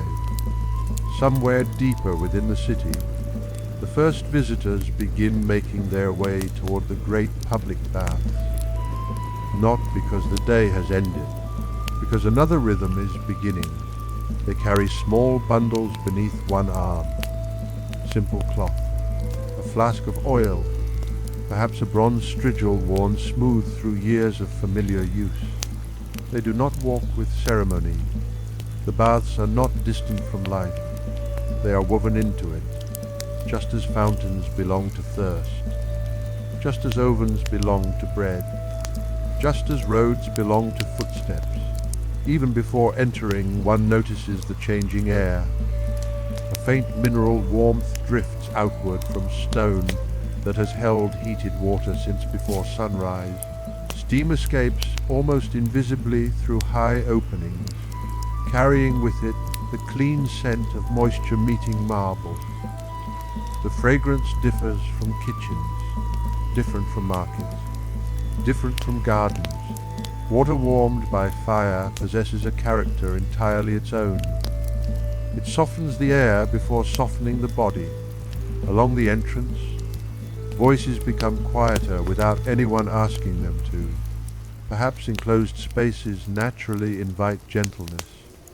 Or perhaps people have long understood that places devoted to restoration deserve calmer footsteps than places devoted to trade. A child reaches upward to touch the polished edge of a doorway while following an older relative inside. The marble feels surprisingly cool despite the growing heat outside. Stone keeps its own secrets. It remembers darkness long after the sun has filled the streets. And so, as another hour quietly turns beneath the steady arc of the sky, Rome prepares to exchange the warmth of open roads for the gentle embrace of water, where conversation, silence, steam, and light will mingle as naturally as every other element has done since this peaceful day first began. The warmth waiting beyond the great doorway feels different from the warmth of the streets. Outside, the sun has patiently gathered its strength from the open sky. Here, beneath vaulted ceilings and polished stone, the heat has been invited indoors, guided carefully through walls, floors, and hidden passages where fire performs its work without ever asking to be seen. The transition happens almost unnoticed. One step remains beneath the brightness of the afternoon. The next enters a softer world where sunlight arrives only after passing through high windows, archways, and drifting curtains of steam. The light itself seems quieter. Its edges lose their sharpness. Columns no longer cast precise shadows. Instead, they dissolve gently into a pale haze that hangs peacefully above the marble floor. The sounds change before anything else. The streets speak in countless separate voices. Within these halls, every sound becomes rounded. Footsteps soften. Conversations shorten. Water carries every whisper farther than walls alone ever could. A single drop falling into a pool seems almost as important as an entire sentence. Some visitors pause beside the entrance before moving farther inside. A slave carefully unfolds a clean linen cloth. Another opens a small bronze flask. Golden olive oil catches the filtered light for only a heartbeat before disappearing back into shadow.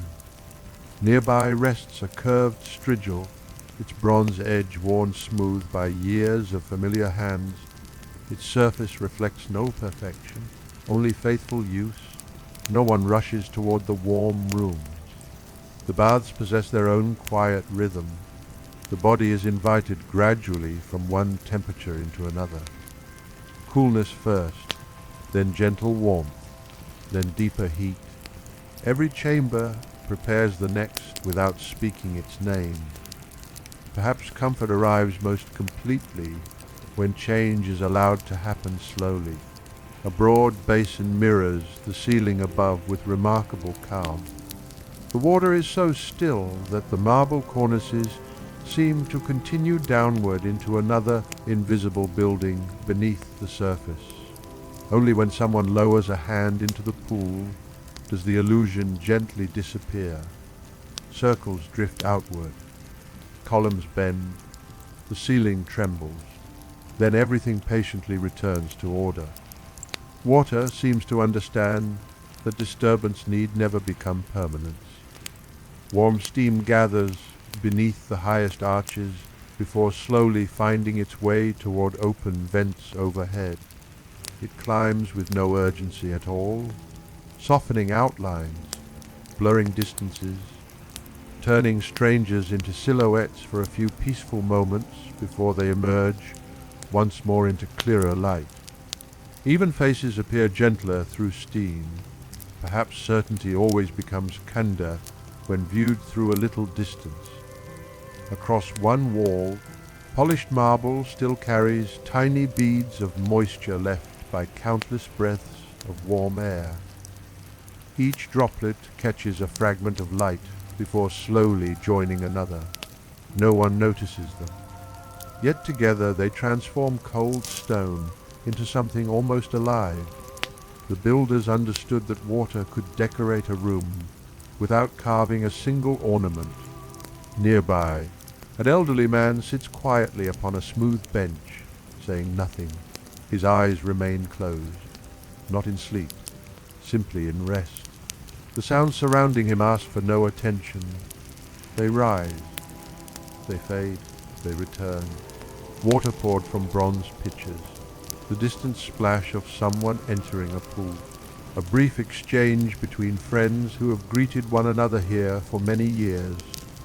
The soft scrape of a sandal being set aside. Nothing competes. Everything belongs. Not far away, a father pours cool water gently across the hands of a small child before leading him deeper inside. The boy hesitates at first when warm mist brushes against his face. Then curiosity quietly overcomes uncertainty. Small fingers reach toward the drifting steam, attempting to gather something that cannot be held. The vapor slips away each time, yet the child continues trying. There are some lessons that never require words, only experience. The scent here belongs almost entirely to water, not the sharp freshness of a river, not the cool clarity of a fountain. This is water that has lingered beside warm stone.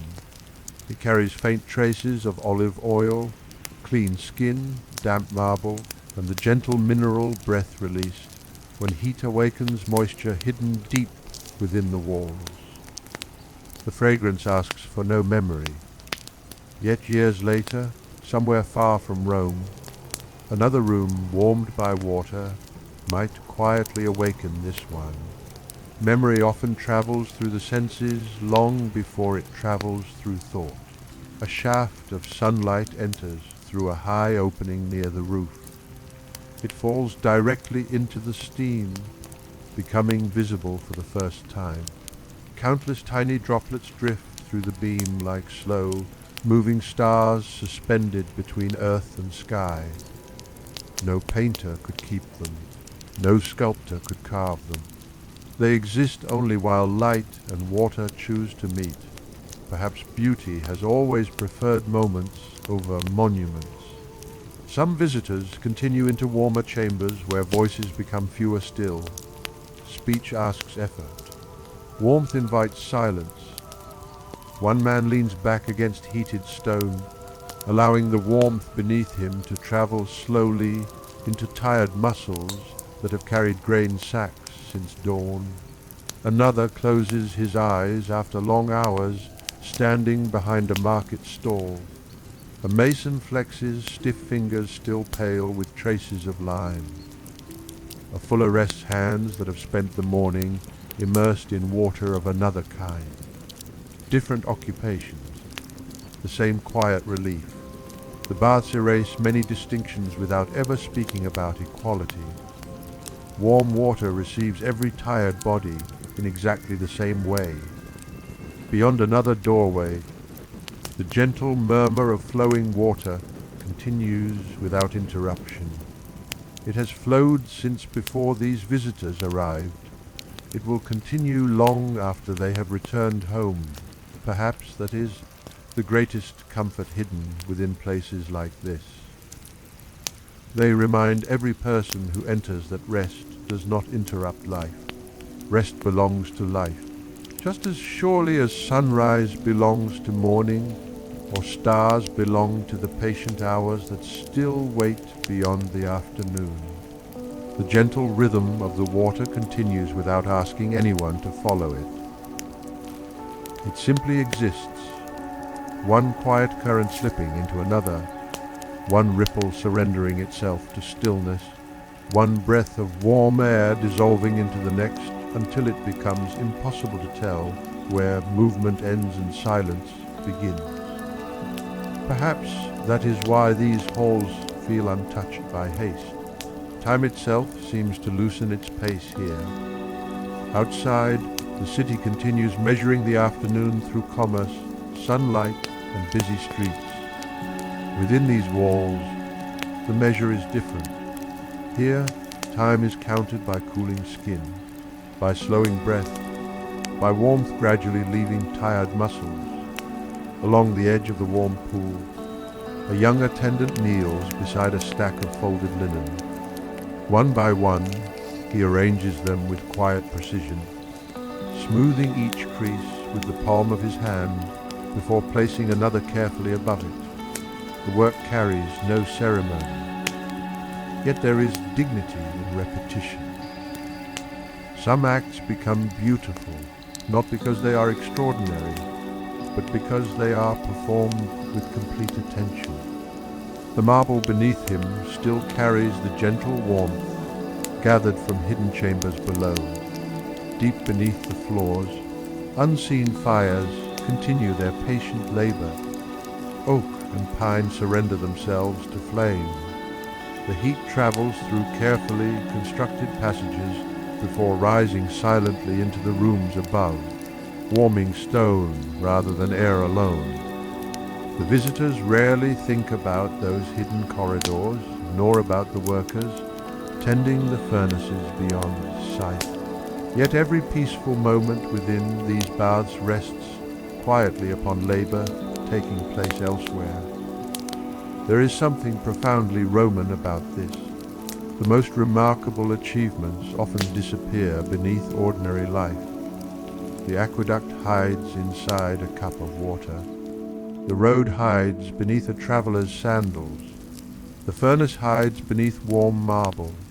Greatness rarely announces itself. It simply serves.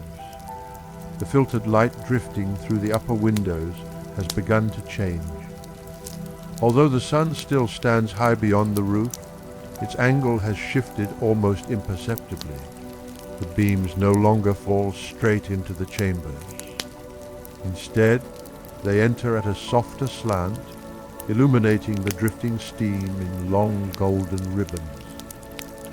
Tiny droplets float through those shafts like dust suspended inside a forgotten temple. Every movement of air reshapes them. Nothing remains fixed. Even light prefers to travel. Near one pool, a physician pauses beside an elderly visitor whose hands tremble slightly as he lowers himself toward the water. No urgency enters the moment, only patience. One steady arm offers support.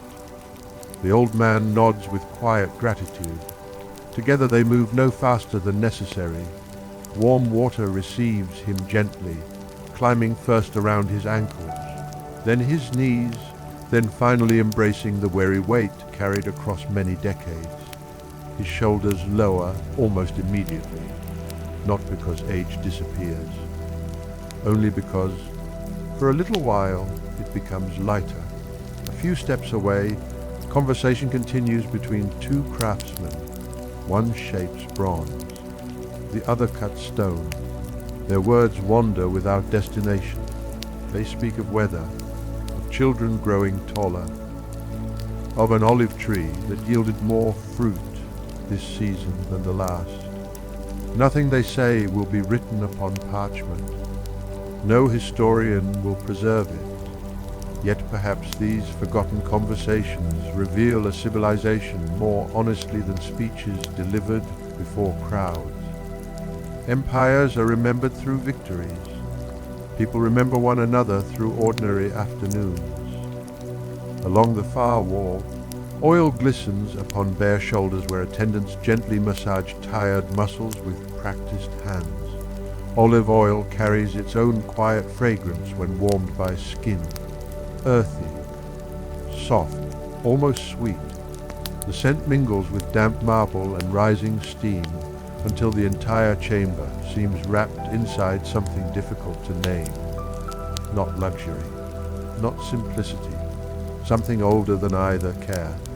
Nearby rests a bronze strigil, its curved edge polished smooth by years of use. Soon it will glide gently across oiled skin, lifting away dust gathered from streets, workshops, markets, and fields.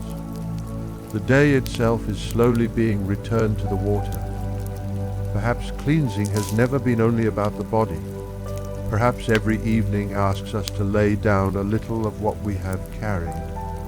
The echo of dripping water becomes more noticeable now, not because it grows louder, because everything else has grown quieter. Some visitors have drifted into thoughtful silence. Others simply watch the steam curl upward toward the vaulted ceiling, where moisture gathers before returning once more as tiny drops along the stone. The room creates its own gentle weather. Cloud, rain, warmth, all contained beneath one roof. Outside, those same clouds travel freely across the sky. Inside, they linger willingly. A small boy sits beside the edge of the pool, carefully watching his reflection. Each time another ripple reaches him, his face changes shape upon the water. He smiles, waits, smiles again when another visitor passes nearby and the image dissolves once more.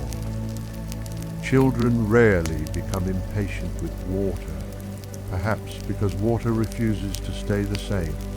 It offers a new answer each time it is asked the same question. Beyond the baths, hidden from sight but never truly absent, the city continues breathing. A cart rolls slowly across the forum. A baker removes another tray from the oven. The Tiber continues its patient journey beneath ancient bridges. A pigeon settles upon the weathered head of a marble statue. Somewhere in a shaded courtyard, laundry that was hung earlier now dries completely beneath the afternoon sun. Nothing waits. Nothing hurries. Every place continues its own rhythm while remaining part of the same day. Inside the baths, warmth begins preparing bodies to return once more to open air. Some visitors move gradually toward cooler chambers where the touch of fresh water awakens the skin after lingering heat. The transition is gentle, no sudden change. Only another quiet conversation between temperature and touch. The coolness feels almost luminous after the warmth. Every droplet seems brighter, every breath clearer. Perhaps contrast has always been one of nature's gentlest teachers. We understand warmth more deeply after cool water. We understand silence more fully after voices. We understand evening because morning came before it. And somewhere beyond the high marble walls, almost too slowly for anyone to notice, the afternoon has begun its long, graceful journey toward softer light. The promise of cooler air waits quietly beyond the great halls. It does not arrive all at once. The body discovers it gradually. One slow step carries warmth from polished marble beneath bare feet. The next welcomes the gentler touch of stone that has rested in shade throughout the afternoon. Another brings the faint breath of the outside world, slipping patiently through high doorways where sunlight still lingers, though no longer with the unwavering certainty it possessed only a short while ago. Every departure asks for a moment of adjustment. The baths understand this. Nothing within them encourages haste. Even leaving becomes part of the ritual. One by one, sandals return to waiting feet. Linen settles once more across shoulders. Olive oil, worked carefully into the skin only moments before, now catches the light with a quiet glow before disappearing beneath woven cloth. The bronze strigil is wrapped gently and placed back into a familiar pouch. Tomorrow, or perhaps the next day, it will again remove another layer of dust gathered from streets that have already begun preparing for evening. Outside, the brightness feels different, not weaker, only older. The sun has begun its slow conversation with the western horizon. Its light now arrives from an angle gentle enough to awaken colors that midday had quietly hidden. Warm limestone deepens toward honey. Terracotta roofs borrow hints of copper. Bronze statues, which only an hour ago reflected almost white light, now seem to carry a softer golden fire within themselves. Rome changes without rebuilding a single wall. Light alone is enough. Along the broad steps leading away from the baths, several visitors pause instinctively before continuing home. Some stand for only a heartbeat, allowing cooler air to settle across skin, still carrying the memory of warm water. Others simply watch the city. No destination disappears by waiting another minute. A gentle breeze travels through rows of cypress planted beyond the nearby garden. Their branches scarcely move. Only the smallest tips answer the wind. Yet the sound they create resembles distant water flowing through reeds. Trees often speak most softly when they have grown oldest. Far above them, swallows have begun flying lower than before. The invisible currents that carried them effortlessly toward the heights of the afternoon have weakened with the changing air. Now they skim above tiled roofs and open courtyards, darting gracefully between chimneys and marble statues before vanishing once again into streets too narrow for the eye to follow. The city receives them as naturally as it receives changing light. Neither asks permission. At the edge of a fountain, a young apprentice fills a clay cup before drinking slowly. Cold water travels through him almost visibly. His shoulders loosen. The dust gathered upon his forearms during the morning has been washed away. Yet faint pale lines remain where leather straps rested against his skin while carrying tools from one workshop to another. Every craft leaves its own quiet handwriting upon the body. A mason carries whitened fingertips. A potter carries fine red dust. A fuller carries the scent of damp wool. A fisherman carries the memory of river water long after returning home. Work speaks through hands long before it speaks through words. From somewhere farther along the street comes the unmistakable fragrance of bread warming once again. Not newly baked this time, simply returned briefly to the oven so that evening will greet it with renewed softness. Nearby, garlic meets olive oil in another clay pan. Fresh herbs follow, then the gentle sweetness of onions surrendering slowly to heat. The city is beginning another meal before the previous warmth has entirely left the stones. Perhaps hunger follows the movement of the sun more faithfully than any clock ever could. Shadows have begun their return. Not the long blue rivers that accompanied dawn. These possess a different character. Morning shadows promise beginnings. Afternoon shadows carry quiet reflection. They stretch gently from columns across open courtyards, touching mosaics that moments earlier rested entirely beneath sunlight. Each passing minute redraws the patterns beneath people's feet. No artist could repeat them tomorrow in exactly the same way. The sky remains clear, yet its blue has deepened almost imperceptibly. The brightness above no longer seems endless. It has acquired direction. Everything now leans, however, gently toward evening. Near a shaded workshop, the sculptor seen earlier lays down his hammer. The unfinished figure still waits within the marble exactly as before. Very little appears to have changed. Only a few more fragments lie scattered beside the block. Yet anyone who knew where to look would notice the subtle curve of a shoulder emerging more confidently than it had that morning. Creation often advances too quietly for those watching every day to recognize. Only after many evenings does the difference become unmistakable. Perhaps lives are shaped in much the same way, not through sudden transformation, but through patient additions and careful removals repeated almost beyond counting.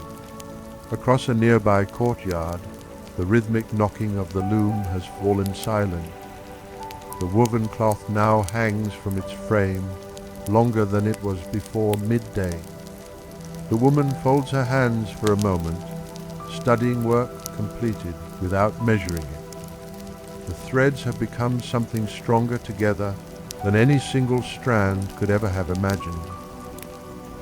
Outside the doorway, ivy climbs patiently across an old wall, caring nothing for the years passing around it.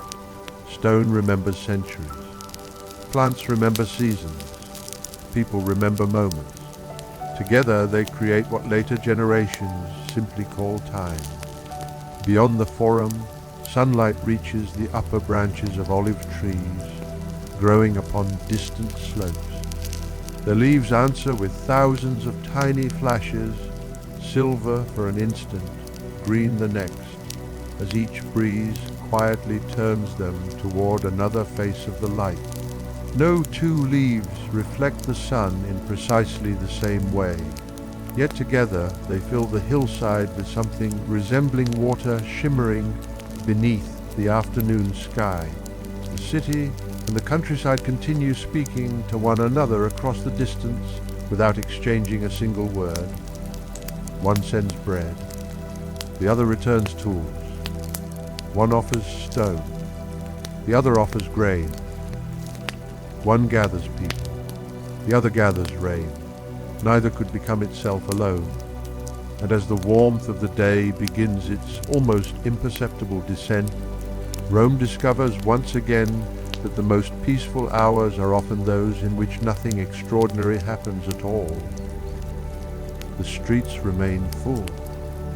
The fountains continue flowing. The birds continue circling. Children continue laughing in courtyards where shadows have become welcome companions once again. Every ordinary moment settles gently beside the one before it, until the afternoon itself begins to resemble a long, unbroken breath shared by an entire civilization. The long breath of the afternoon begins to settle more deeply over the city, almost as though Rome itself has leaned back for a quiet moment after many hours of steady work. The streets remain full, yet they no longer possess the bright urgency that greeted the morning. Voices soften. Footsteps grow more measured. Even the pigeons scattered across the forum seem less interested in sudden flight than in the cool shadows gathering beneath the statues whose marble faces have watched countless afternoons pass in exactly this gentle way. The sunlight has changed once again. Its warmth has become richer. Gold slowly replaces white. The edges of columns no longer shine with the brilliance of midday, but glow from within, as if every block of marble had quietly gathered the memory of the sun and now returned it little by little to the city. Somewhere, a breeze slips beneath the leaves of a plane tree planted beside a public square. The broad leaves answer with a sound barely louder than a whisper. It is different from the rustle of olive branches, different from the dry murmur of cypress. Each tree seems to carry its own voice, just as every neighborhood carries its own rhythm. One street echoes with hammers striking bronze, another with children inventing games beneath shaded stairways. Farther away, near the river, ropes tighten against wooden mooring posts as barges settle almost imperceptibly with the changing current. Nothing competes with anything else. Every sound simply finds the place where it belongs. A man pauses beside a public fountain and removes his sandals for a moment. He lowers tired feet into the shallow overflow channel where cool water continues its patient journey toward the drains beneath the city. His eyes close. Not because he wishes to escape the day, only because he wishes to feel it more completely. The water moves around his ankles without asking where he has been. It carries away the fine dust gathered from workshops, markets, and stone roads before disappearing beneath the paving. The city cleanses itself in countless quiet ways, not only through great sewers hidden beneath its streets, but through every small act of renewal repeated day after day. Nearby, a young girl gathers fallen olive leaves into her hands. She studies each one before letting it drift back onto the ground. Some are bright silver beneath, others deep green. The wind alone decides which face greets the sky. Watching them, one might wonder whether people spend much of life doing the same, turning quietly toward one light, then another. Within the shade of a narrow alley, the temperature changes almost immediately. Warm sunlight gives way to cool stone that has spent the entire day protecting itself from the sun. A mason rests there for a few moments with his back against an ancient wall. He says nothing. His hands remain open upon his knees. Tiny grains of white dust still cling beneath his fingernails despite washing them earlier.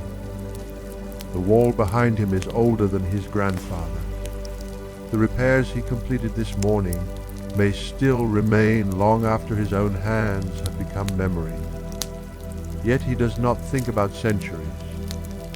He thinks only about tomorrow's work. Perhaps this is how civilizations quietly endure, not because people try to build forever, but because each generation simply finishes today's task before handing the stone to the next. Above the rooftops, the swallows begin gathering into looser patterns than before. Their swift hunting flights gradually become longer glides. The insects they pursue drift lower as the air cools, almost imperceptibly. No creature consults the sun. Every creature somehow knows it. Nature measures the passing day without clocks. A potter lifts one finished vessel from a wooden shelf and taps it gently with a fingernail. The clay answers with a clear, quiet tone. He smiles almost invisibly before placing it beside others that have survived the kiln without cracking. Rows of humble bowls stand together beneath the warm light, each nearly identical, Yet no two carry exactly the same fingerprints hidden beneath their smooth surfaces. Even careful hands leave quiet signatures behind. The fragrance of crushed grapes begins to appear from somewhere beyond the nearest houses. A merchant has opened another amphora, wine breeze after its long journey. The scent mingles with drying herbs hanging beneath shaded roofs, and with smoke rising from kitchens where evening meals are beginning their slow preparation. Earlier, the city smelled of fresh bread. Now it smells of returning home. Not because the streets have emptied, because every aroma has begun pointing gently toward familiar doorways. Across a modest courtyard, an elderly woman sits beneath a vine whose broad leaves cast moving patterns across her lap. She mends a simple tunic with thread so fine it nearly disappears in the afternoon light. Her needle rises, falls, rises again. No movement is wasted. The cloth has already lived many seasons. Perhaps it will live several more. Care often lengthens life more faithfully than strength. The vine above her shifts gently with the breeze. Tiny clusters of grapes remain hidden beneath the leaves, protected from the brightest hours of the sun. They are not yet ready. No hand reaches for them early. The sweetest harvest has always belonged to patience. Far beyond the city walls, the same light now stretches across harvested fields, where scattered stubble glows like pale gold beneath the descending sun. Shepherds begin gathering their flocks toward quieter ground. Dust rises softly around slow, moving sheep before settling once again upon the earth. The countryside, like the city, has begun turning its thoughts toward evening. They remain different worlds, yet they breathe beneath the same sky. The first lengthening shadows reach once more across the forum. Not suddenly, almost shyly, they touch the feet of marble columns before climbing gradually toward their bases.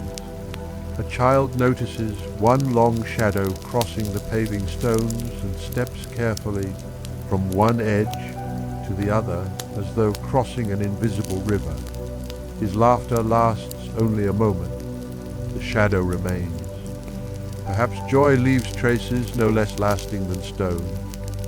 The city asks for nothing extraordinary from this hour, only attention to the changing color of marble, to the cooler breath rising from shaded streets, to the gentle return of birds toward familiar roofs, to the quiet understanding that another ordinary afternoon, lived without spectacle, has become another thread in the endless tapestry of Rome. The quiet tapestry of the afternoon begins to gather threads of amber. It happens so slowly that no one can point to the exact moment when day first begins leaning toward evening. The city simply notices, without noticing, that the sunlight has become gentler than before. White marble no longer dazzles, it glows. The light seems to settle upon every surface instead of striking it, wrapping columns, rooftops, statues, and worn paving stones in a warmth that belongs only to these unhurried hours before sunset. If dawn had awakened Rome. This light seems content merely to accompany her. A gentle wind slips once more along the streets, though it no longer carries the cool breath of the river alone. Now it gathers the fragrance of the entire day. Warm limestone, olive oil lingering in kitchens, fresh bread broken at midday, laurel warmed beneath the sun, smoke rising from cooking fires that have quietly burned since morning. Even the scent of clean linen drying between neighboring homes has changed. The cloth has surrendered its morning dampness. Now it carries only sunlight. There are perfumes no merchant can sell. Across a quiet courtyard, long ribbons of light stretch between marble columns, leaving alternating bands of warmth and coolness across the mosaic floor. A child crosses them one careful step at a time. Sun shade, sun again, as though each strip were another country waiting to be explored. The game requires no toys, only curiosity. Perhaps childhood has always possessed the remarkable ability to discover entire worlds inside the smallest distances. Nearby, a dog sleeps so deeply beneath a fig tree that only the slow rise and fall of its chest reveals the passing of time. Above, ripe fruit hangs motionless among broad leaves whose edges have begun glowing with soft gold, where the lowering sun reaches through them. One fig finally releases its stem. It falls silently onto the earth below. Nothing dramatic follows.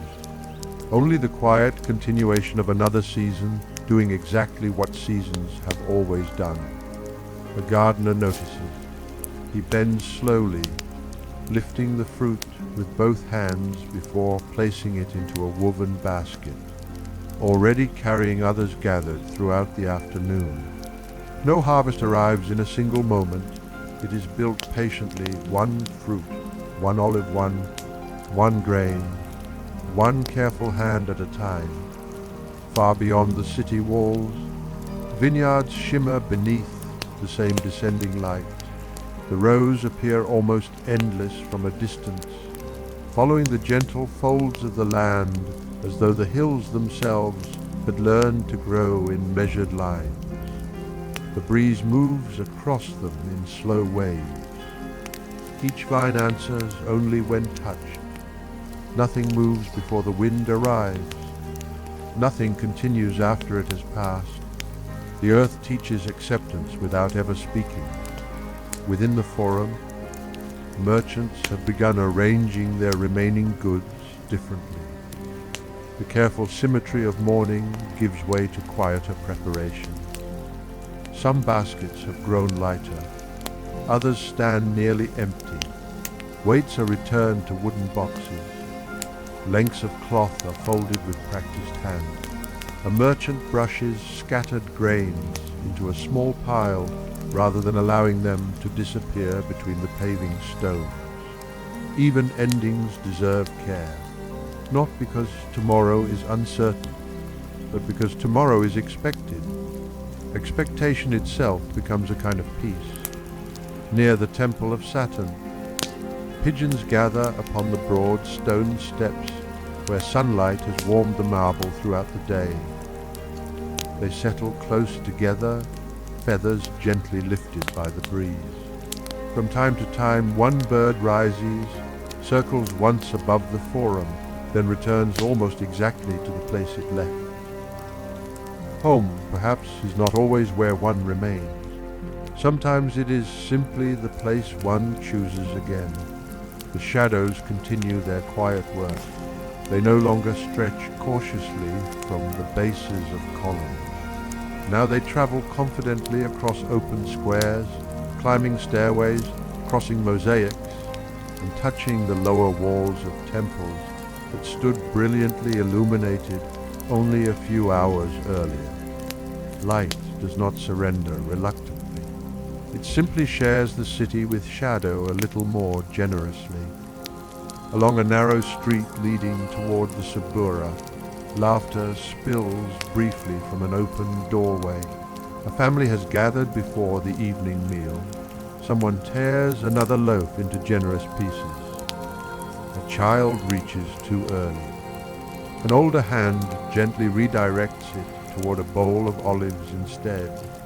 The lesson is offered with a smile rather than correction. The bread will come. Patience is easier to learn when it arrives beside kindness. The aroma drifting from the kitchen slips into the street almost unnoticed. Lentils enriched with herbs. Fresh onions slowly softened until their sharpness has become sweetness, a trace of cumin, the warm earthiness of beans. Olive oil catching the final light before disappearing beneath the surface of the meal. No household prepares exactly the same supper, yet every doorway now seems to breathe warmth into the streets. Rome begins smelling less like a marketplace and more like home. A little farther on, a mule stands quietly while its owner loosens the leather harness that has rested across its shoulders since early morning. The animal lowers its head almost immediately. The relief is visible without words. The man brushes dust gently from its neck before offering a small bundle of fresh hay. His hands move with the familiarity reserved for companions who have shared many roads together.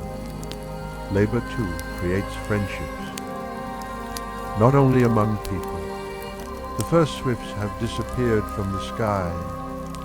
In their place, slower birds begin tracing wider circles above the rooftops, their wings catching the golden light for a little longer before they gradually fade into the deepening blue overhead.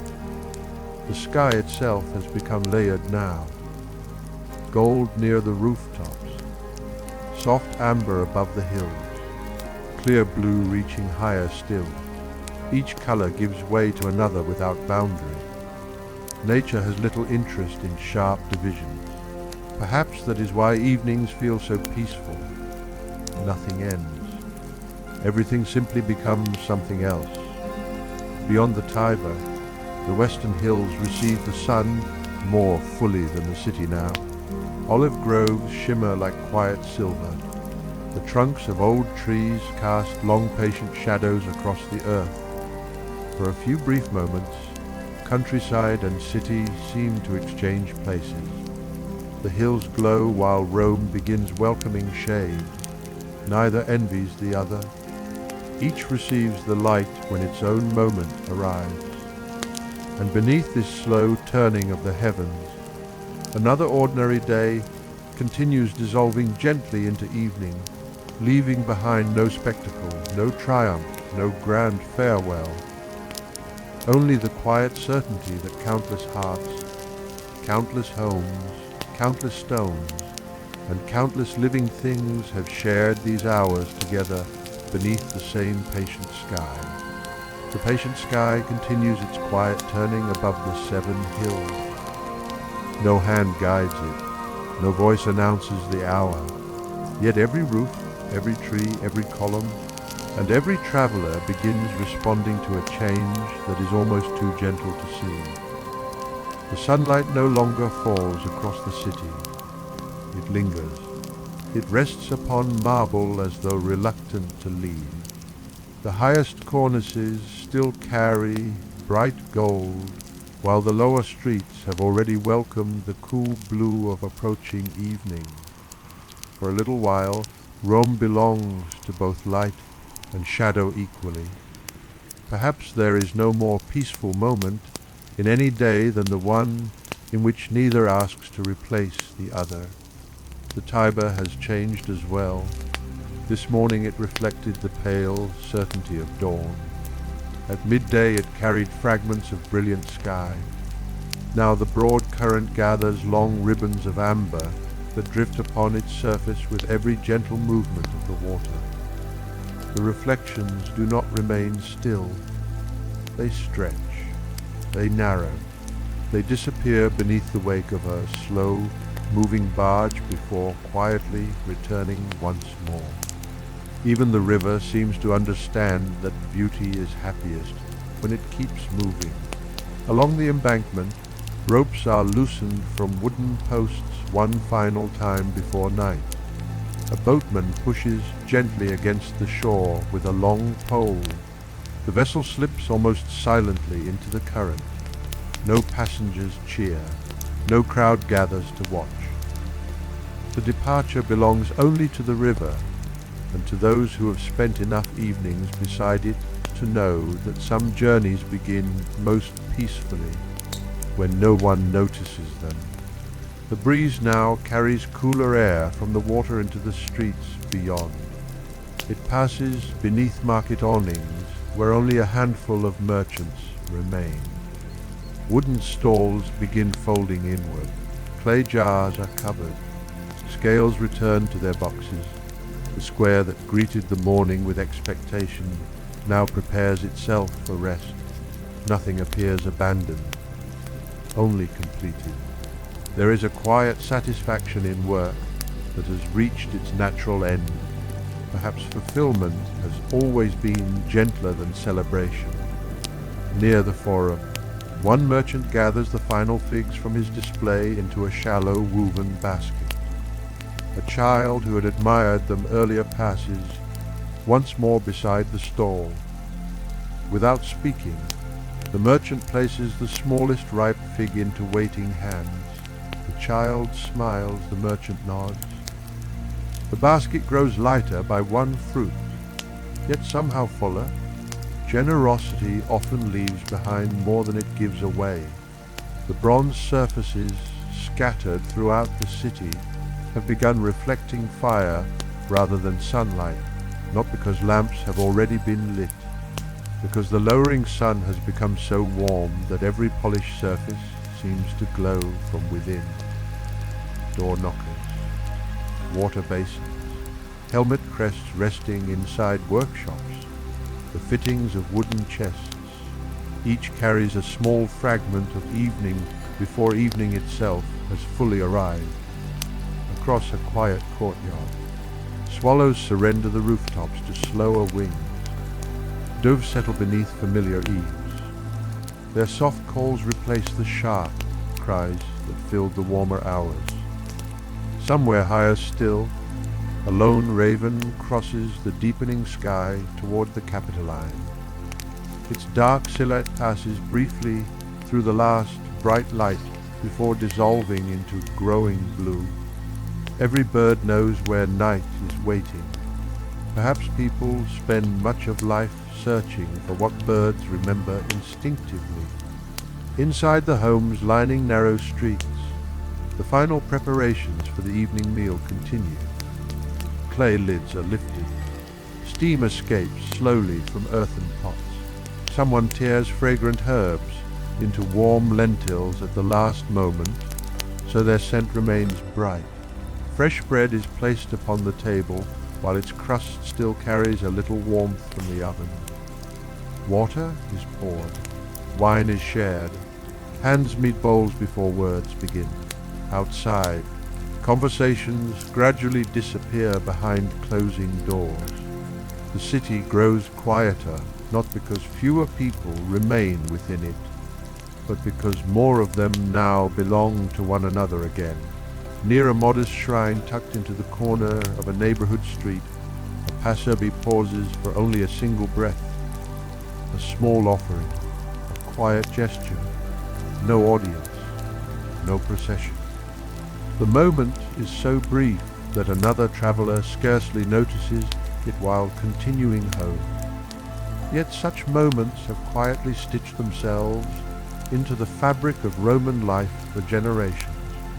Not through spectacle, through repetition, like rain returning to stone, like dawn returning to rooftop, like children returning to the games their parents once invented beneath these same walls. Far away, beyond the city gates, shepherds have nearly reached their evening shelters. The bells hanging from a few older sheep ring softly whenever the animals lower their heads to graze one final time before darkness. The sound drifts across open fields already losing their golden color. The hills no longer shine. Instead they glow. There is a difference. Shining asks to be seen. Glowing simply exists. Back within the city, the marble of the temples begins surrendering the warmth it gathered throughout the day. Anyone resting a hand against a column would feel the sun still living quietly inside the stone. Heat leaves slowly. Memory often does as well. Long after light has gone elsewhere, something gentle remains. Perhaps people are not so different. A kind word spoken in the morning may continue warming another heart long after both voices have fallen silent. The first oil lamps appear almost one by one. Not enough to challenge the fading daylight, only enough to welcome what follows. A tiny flame catches the waiting wick, golden light settles inside a simple clay lamp whose shape has changed little across generations. Soon another flame answers from the neighboring house. Then another farther down the street. The city does not become bright again. It becomes intimate. Every lamp creates its own small circle of belonging, a doorway, a table, a family gathered close enough that shadows remain gentle rather than lonely. Above all of them, the western sky slowly deepens beyond amber into rose, then violet, while the first quiet star waits patiently for the light to soften just a little more before revealing itself. It has been there since morning. Only now does the day become humble enough to notice.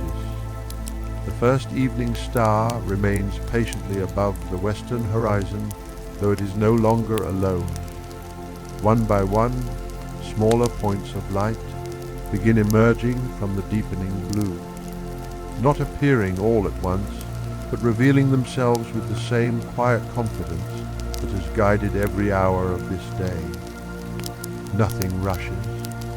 The sky has no need to hurry toward night. It has made this journey countless times before. The final traces of amber withdraw slowly from the highest rooftops. The marble temples that seemed almost luminous only moments ago now soften into gentle silhouettes against the fading light. Their columns no longer reflect the sun. Instead, they hold the memory of it. Warmth lingers within the stone, escaping so gradually that an evening hand resting upon the marble would still feel the day's embrace beneath the cooling air. Even stone remembers gently. Across the city, one small flame has become many. Oil lamps bloom quietly behind open doorways, beneath shaded porticos, beside household shrines, and within workshops where the last careful tasks of the day are being completed. Their light does not attempt to imitate the sun. It accepts its own smaller purpose. A single lamp is enough for a family gathered around a table, enough for an old woman threading another careful stitch through worn cloth, enough for a father reading a familiar line from a wax tablet before setting it aside until tomorrow. Great light fills cities. Small light fills homes. The streets continue carrying people, though with a different rhythm now. The footsteps that echoed with purpose throughout the morning have become softer, less direct. Neighbors pause longer before parting.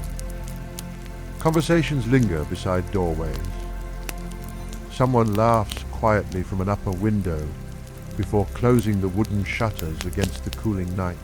The sound drifts downward through the narrowing streets, touches the stone below, then disappears into the growing stillness. Not every joyful moment asks to be remembered. Some exist beautifully simply because they happened.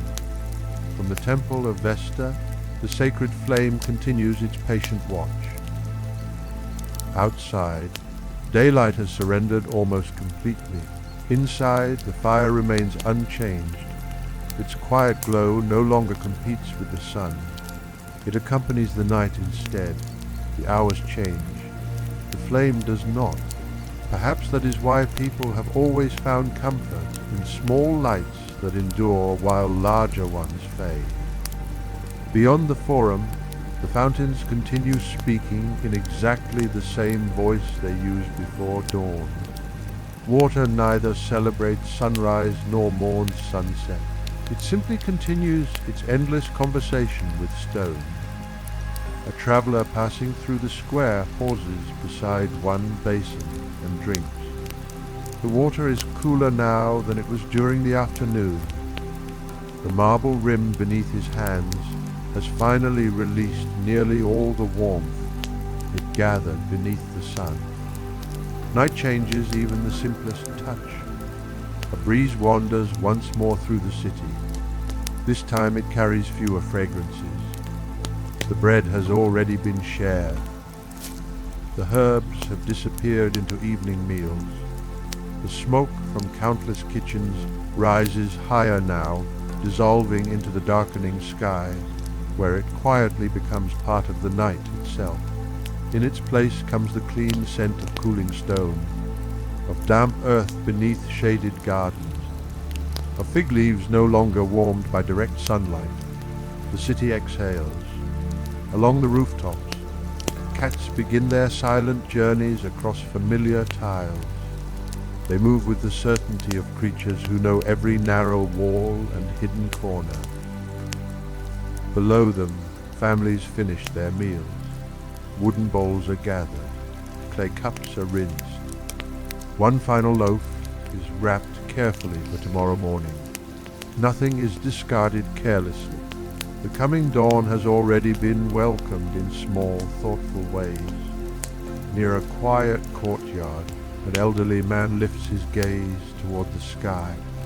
He has watched these same stars through many seasons. Some companions from earlier years are no longer beside him. Children have grown into parents. Friends have become memories. The olive tree nearby has thickened its trunk by another ring hidden beneath the bark. Yet above him, the familiar constellations continue their patient crossing from east to west, not unchanged, but faithfully returning. Perhaps permanence has never meant remaining still. Perhaps it means continuing. Far beyond the city walls, crickets begin their evening chorus among grasses cooled by the descending air. Their delicate rhythm reaches only the nearest fields. It never enters the crowded streets. Yet the countryside and the city remain quietly connected. The same stars shine above both. The same moon, not yet risen high, waits behind the eastern hills.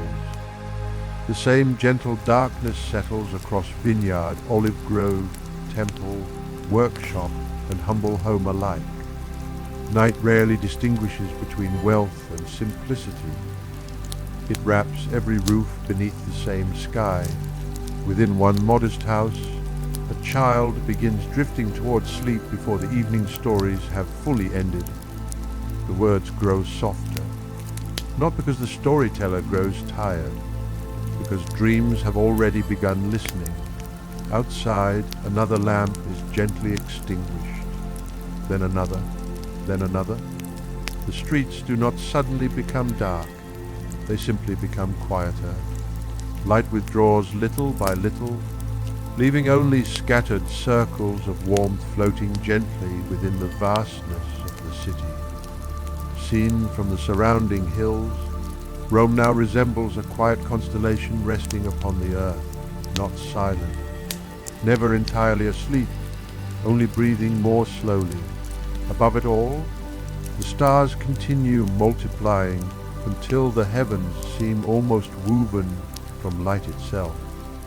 The Milky Way stretches faintly across the darkness like a river no aqueduct could ever carry, reminding every traveler that beyond roads, beyond rivers, beyond empires, another landscape has always existed overhead. The people below may never know how many evenings remain in their own lives. The stars ask nothing of that uncertainty. They simply return, night after night, generation after generation. And as the last echoes of conversation fade into the peaceful rhythm of flowing fountains and distant insects beyond the walls, Rome does not come to an end. She merely closes her eyes for a little while. Tomorrow, before the first swallow crosses the pale morning sky, before bread meets the ovens, before fountains greet the earliest hands, before the Forum remembers another ordinary day, the city will already be waiting, exactly as she has been for countless dawns and for countless more still to come.